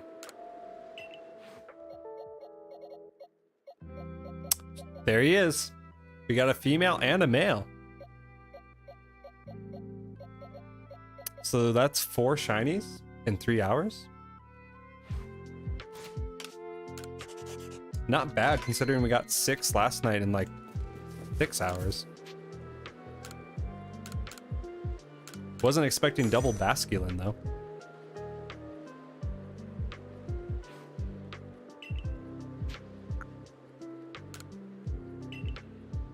Alrighty, I'm gonna head back to the village, see if there's anything enticing in these spawns. If there is, I might go for a little bit longer. Chimecho or Chingling. I'll check it. But I will likely be ending the stream soon because I could go all night, but I do have to get up early tomorrow morning. But end of week streams are going to be definitely longer. Friday nights specifically are probably going to be much longer. Saturdays. Just trying to find the right balance between like family time, stream time, personal time. It's going to be a work in progress for sure. I do plan to like take significant time off though when new games drop, like Scarlet and Violet. I'd like to see what goes down with Breath of the Wild 2. I might take some time off for that.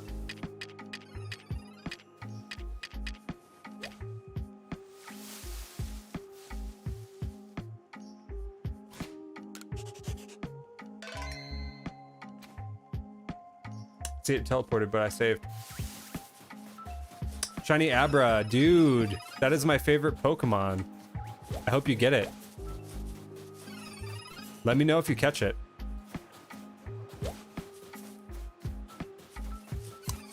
Like, I feel like people that watch the stream end up getting a boost in shiny luck. That's just my feeling. I think we had like 6 or 7 shinies pop on the stream last night for everybody. It was absolutely crazy. I felt like the stream picked up after 1 a.m. There was like a lot of people popping in and saying that they got shiny Pokemon. It's all you, Mason. You got this, dude. I am reserving judgment until I see their evolutions. Like, until I see their 3-stage evolutions, I'm not really going to make too much of a judgment. I will say that I am leaning Sprigatito. I have a soft spot for grass Pokemon. It's kind of cute. And like, if it ends up turning into like a Saber Cat or something, that'd be really cool. My wife is all like is all about Fuecoco, and then like nobody likes Quaxley. But I don't know, like I felt the same about Grookey. And like, I don't really necessarily love Rillaboom. Oh no.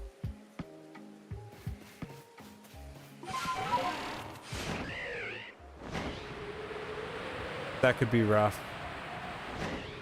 That one, I mean, like, to be fair though, I can't frown on anyone for shit if like they do fail a shiny Abra.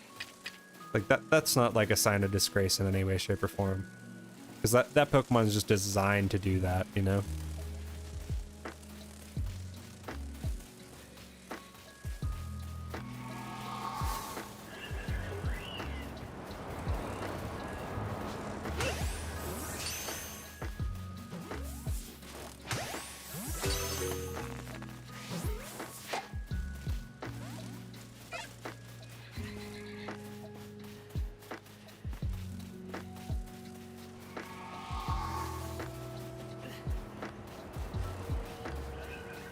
See if we get a male here. Just to end the night. Shiny male Combi. I know.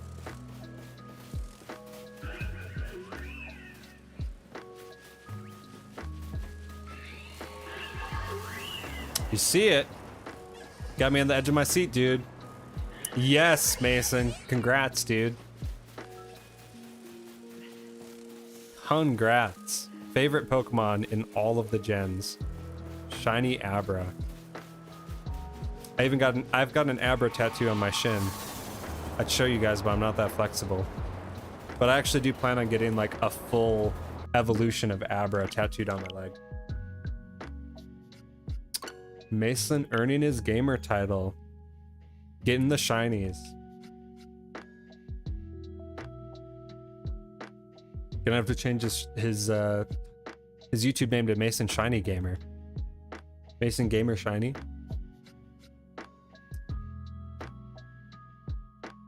Congrats, dude. I've seen so many people fail shiny Abra. They don't even know, like, it just teleports in front of them and it's insta gone.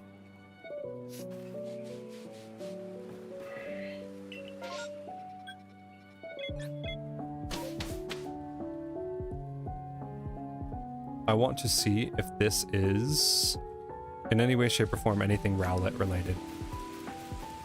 And I think that's where I will call it tonight. Thank you guys so much for being here, by the way. It's been great having you, keeping me company. You have one Rowlett.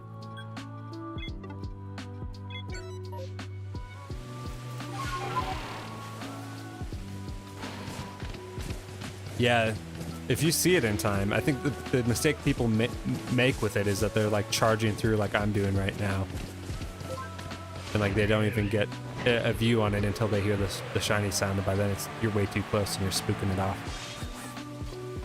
But the outbreaks, I've never had an issue doing Abra outbreaks. There's always been a pretty good patch of grass right where they pop up.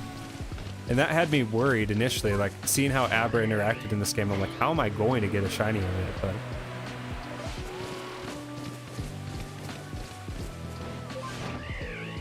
if you get an Abra outbreak, it's okay. It's not too bad. I'm not sure if yours was overworld or from an outbreak. Mr. Mime staring at you. One of the Pokemon that never stops being creepy across the generations. It only gets kind of creepier.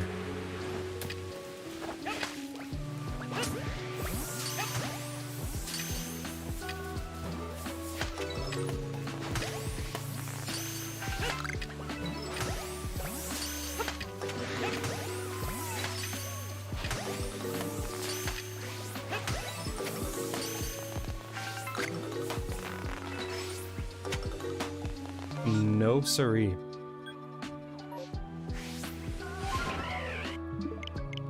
I want more Rowlett. Go a little bit longer if we can find more Rowlett. Yeah, mine and Mr. Mime and Detective Pikachu is nightmare fuel, dude. There's something about like the textures in that movie. I don't know, like they obviously made them hyper realistic, which is one part of it, but some of the textures just throw me off. It's like familiar, but it's like not familiar. It's just unnerving enough, I should say. And Mr. Mime is just like scary.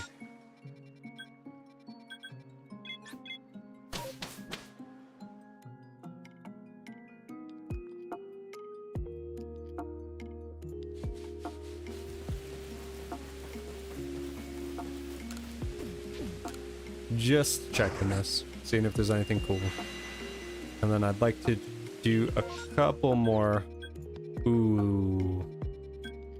Churchwig and 2 Spiritomb. Okay. I'll check these. I'll check them. There's no harm in checking. But I'd like to get a few more Rowletts in before I end the stream. I feel I can go for like another 15, maybe 30 total. We'll see if we can get anything cool.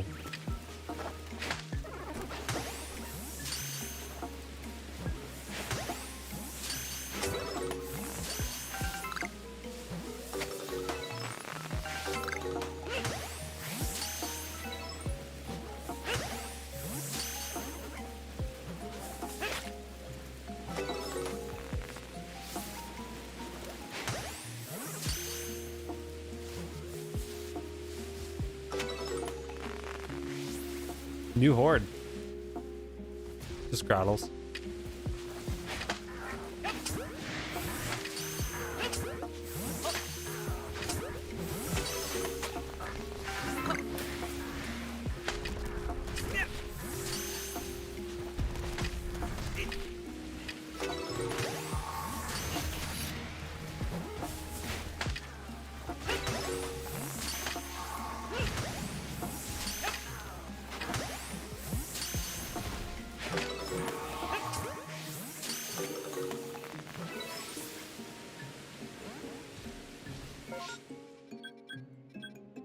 Spiritomb. These guys are such a pain only because I never have a fairy Pokemon on my team. And I totally didn't realize they were dark type as well. I think I heard a shiny Chimchar, but it despawned. No! Dude, you're getting all of the ones that will just insta run away on you.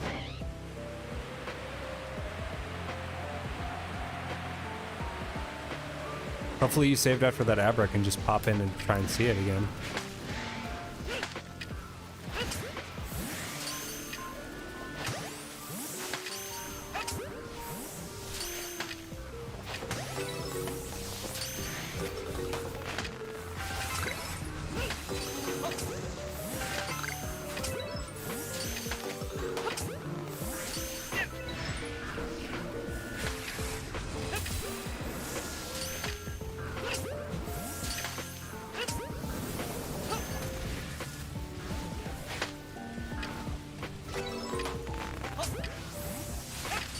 One thing that I have wanted pretty bad, I already have a few shiny Spiritomb, but like an alpha shiny is still on my my wish list for sure.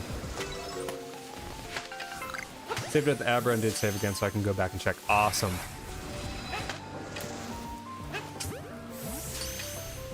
Let me know if it does pop. 420 putting in the work for me. Good old 420 carrying the team, lifting our spirits.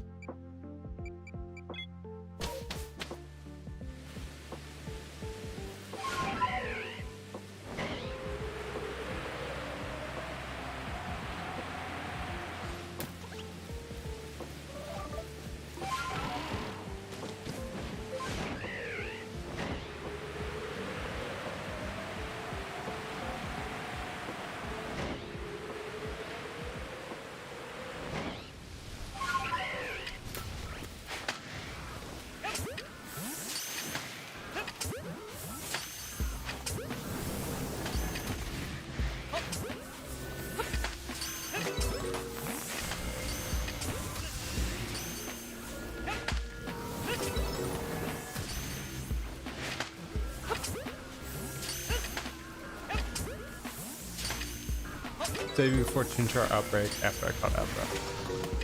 Wise man. Save after every shiny, never mid outbreak. It's been my rule. I did, like, initially when the game came out, I mean, this kind of goes back to what I was talking earlier, right? Regarding, like, I don't know, YouTube videos and people giving out information. People were recommending, like, save as soon as the shiny's on your screen, right? But that was getting crossed with, like, outbreak info. So people were saving when the shiny would pop in the outbreak, not knowing that if you save mid-outbreak, you can reload your game and the outbreak will just instantly despawn. So I had a Roselia pop up and I saved immediately when the Roselia popped up and it just ran away right in front of my face. Reloaded the game, it was gone. So I'm always a big fan of saving before you encounter the outbreak or saving at camp, because at least then you know that, like, you can just go back and get it. Jubilife works similarly if the Pokemon is in the outbreak, like the Basculin, right? If I had saved in Jubilife and went back and encountered that Basculin, I would have been fine. But if it was like an overworld spawn, I've had this happen too, where, like, overworld spawns, shiny Snorunt, it runs away. I reload, I'm in Jubilife, I go back, it's a normal.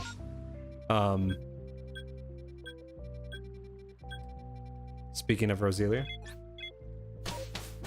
Never mind, it was a move that has stars. Probably Swift, I would imagine. I always get tripped up on the grass. Like, if the grass is sparkling, where it's got, like, resources in it or stardust in it, anytime I see those sparkles, it throws me off. I always think it's like a shiny. I'm like, where's the sound?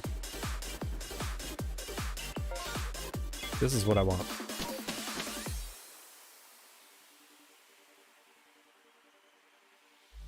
I have no clue how long Rowlett's gonna hold out on me, but it's been like ages.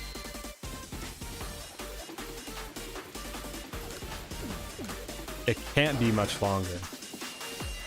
Like, I'm probably triple odds, if not more, for Rowlett.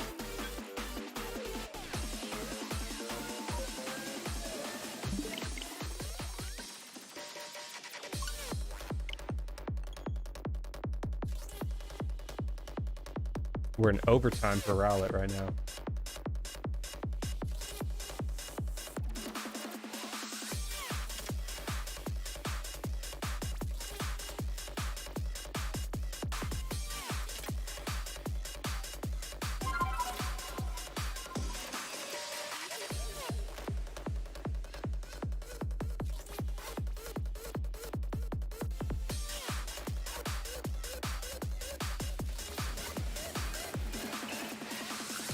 Come on, Rowlett.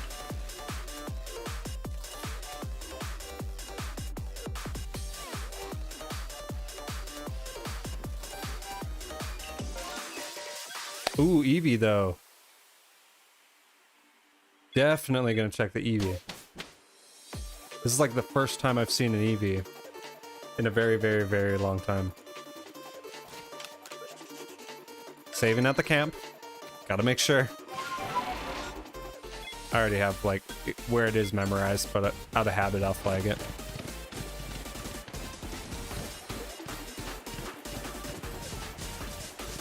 Music's picking up. Is this hype?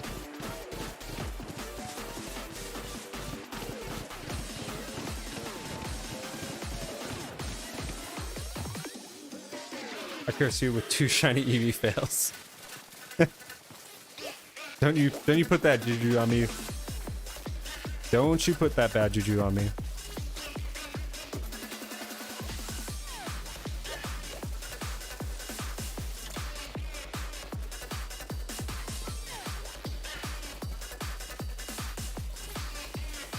No Eevee. I guess I didn't even need to reset there. Just a habit. From the old method. From the olden days in which you could chain outbreaks. No more.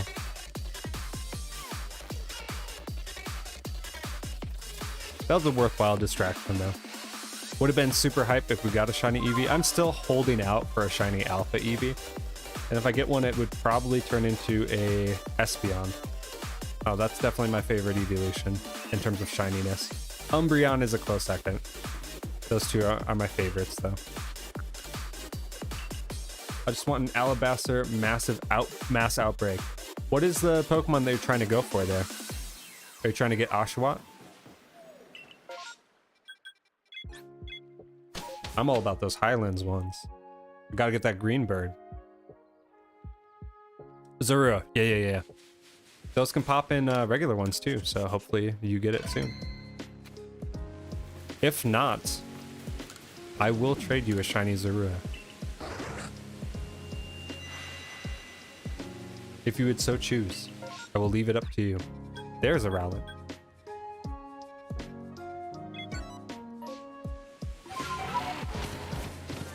Whoa. I mean, that's not what I wanted.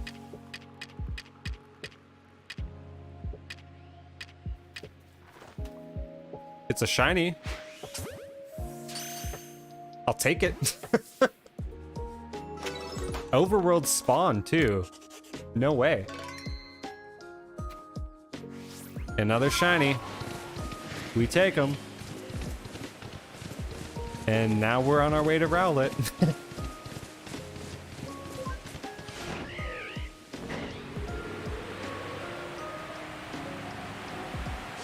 That being like so close in the spawn too, the only one that I've gotten closer was like literally the first Bidoof spawn in the game.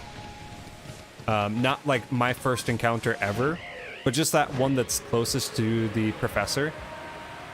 I like loaded into the Fieldlands and heard the sound and I'm like, what? And it was literally that first Bidoof right there. So that one was super close by. Barely had to get off the couch to go get him.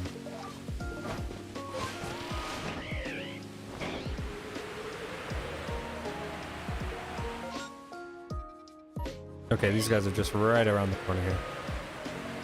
Oh, snap, they're right here.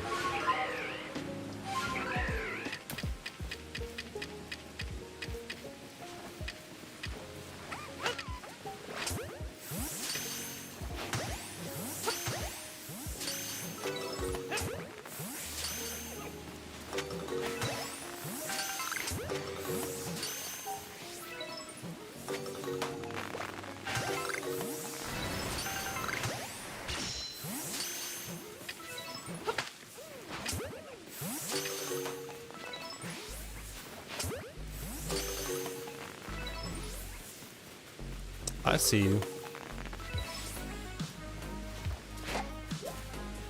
Shinies are free over here. New horde. Come on. Show me the sparkles. Give me the razzle. Give me the dazzle.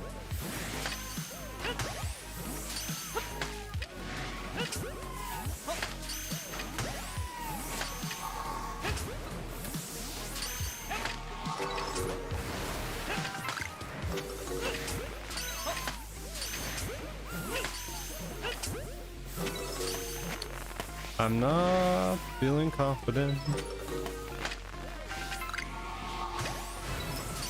Okay, that's pretty much a wash.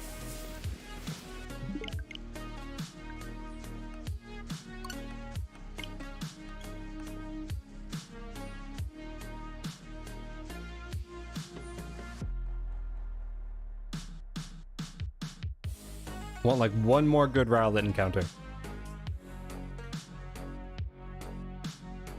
I'm just feeling like I'm so close. Like I've encountered so many and I've got the perfect decks. Like what more can I do other than just keep trying? That's what it comes down to.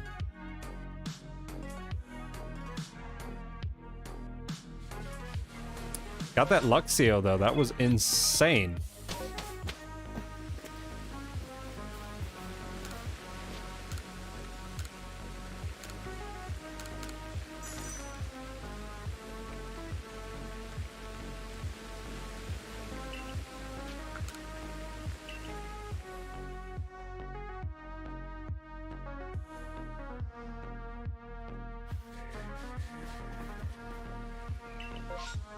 Ooh, still in the Highlands.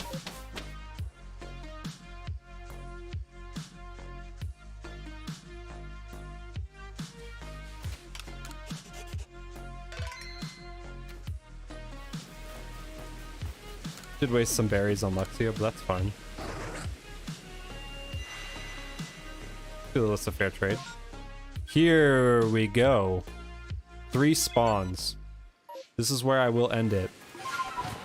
I'm gonna check these 3 Rowlett and Dartrick spawns. And if they do not shine, we are gonna be calling it a night.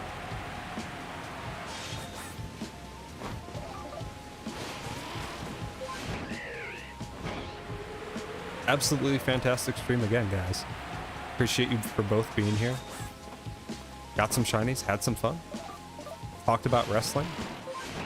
It's been a productive night.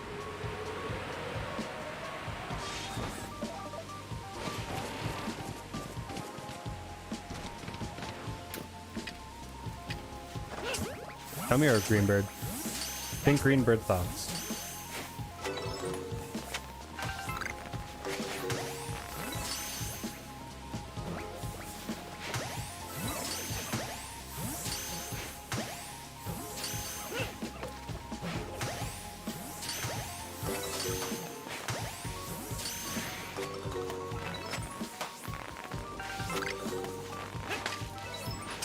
One down, second spawn maybe? Nope. One down, 2 to check.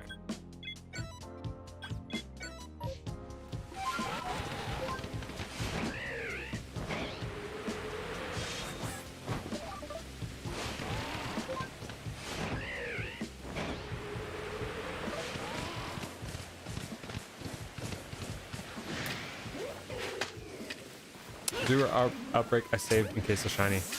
Good luck, man. One of my favorite shinies in the game by far.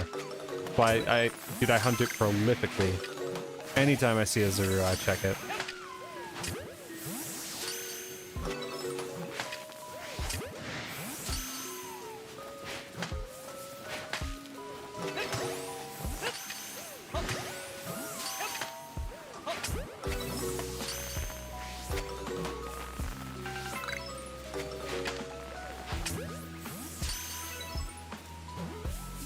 Second spawn. I said second spawn. Nope. Last one of the night. This is it, gents.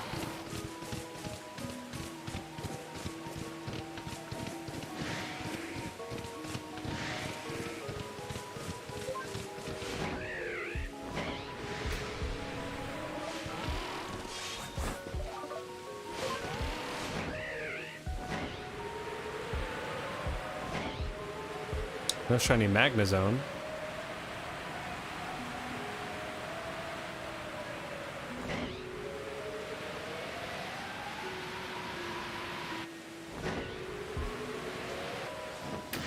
Two Decidueye.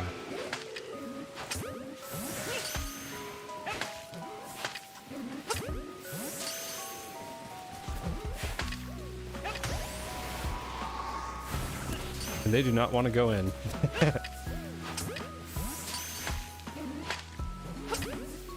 Didn't even get one of them.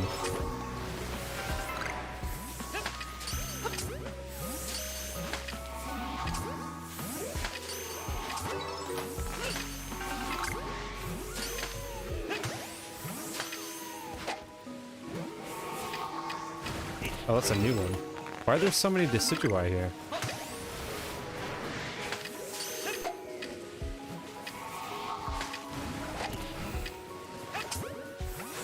Dude, this is so difficult. And it does not have to be.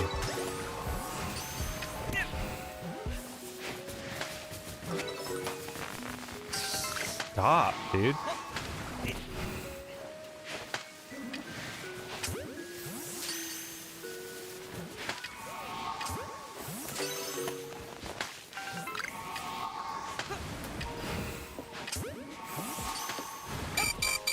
If they knock me out here. No, no, no, no.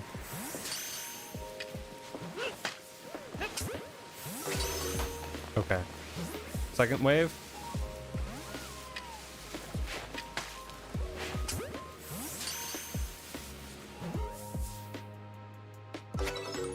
And it's gone.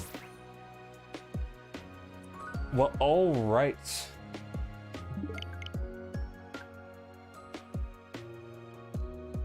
Another productive stream.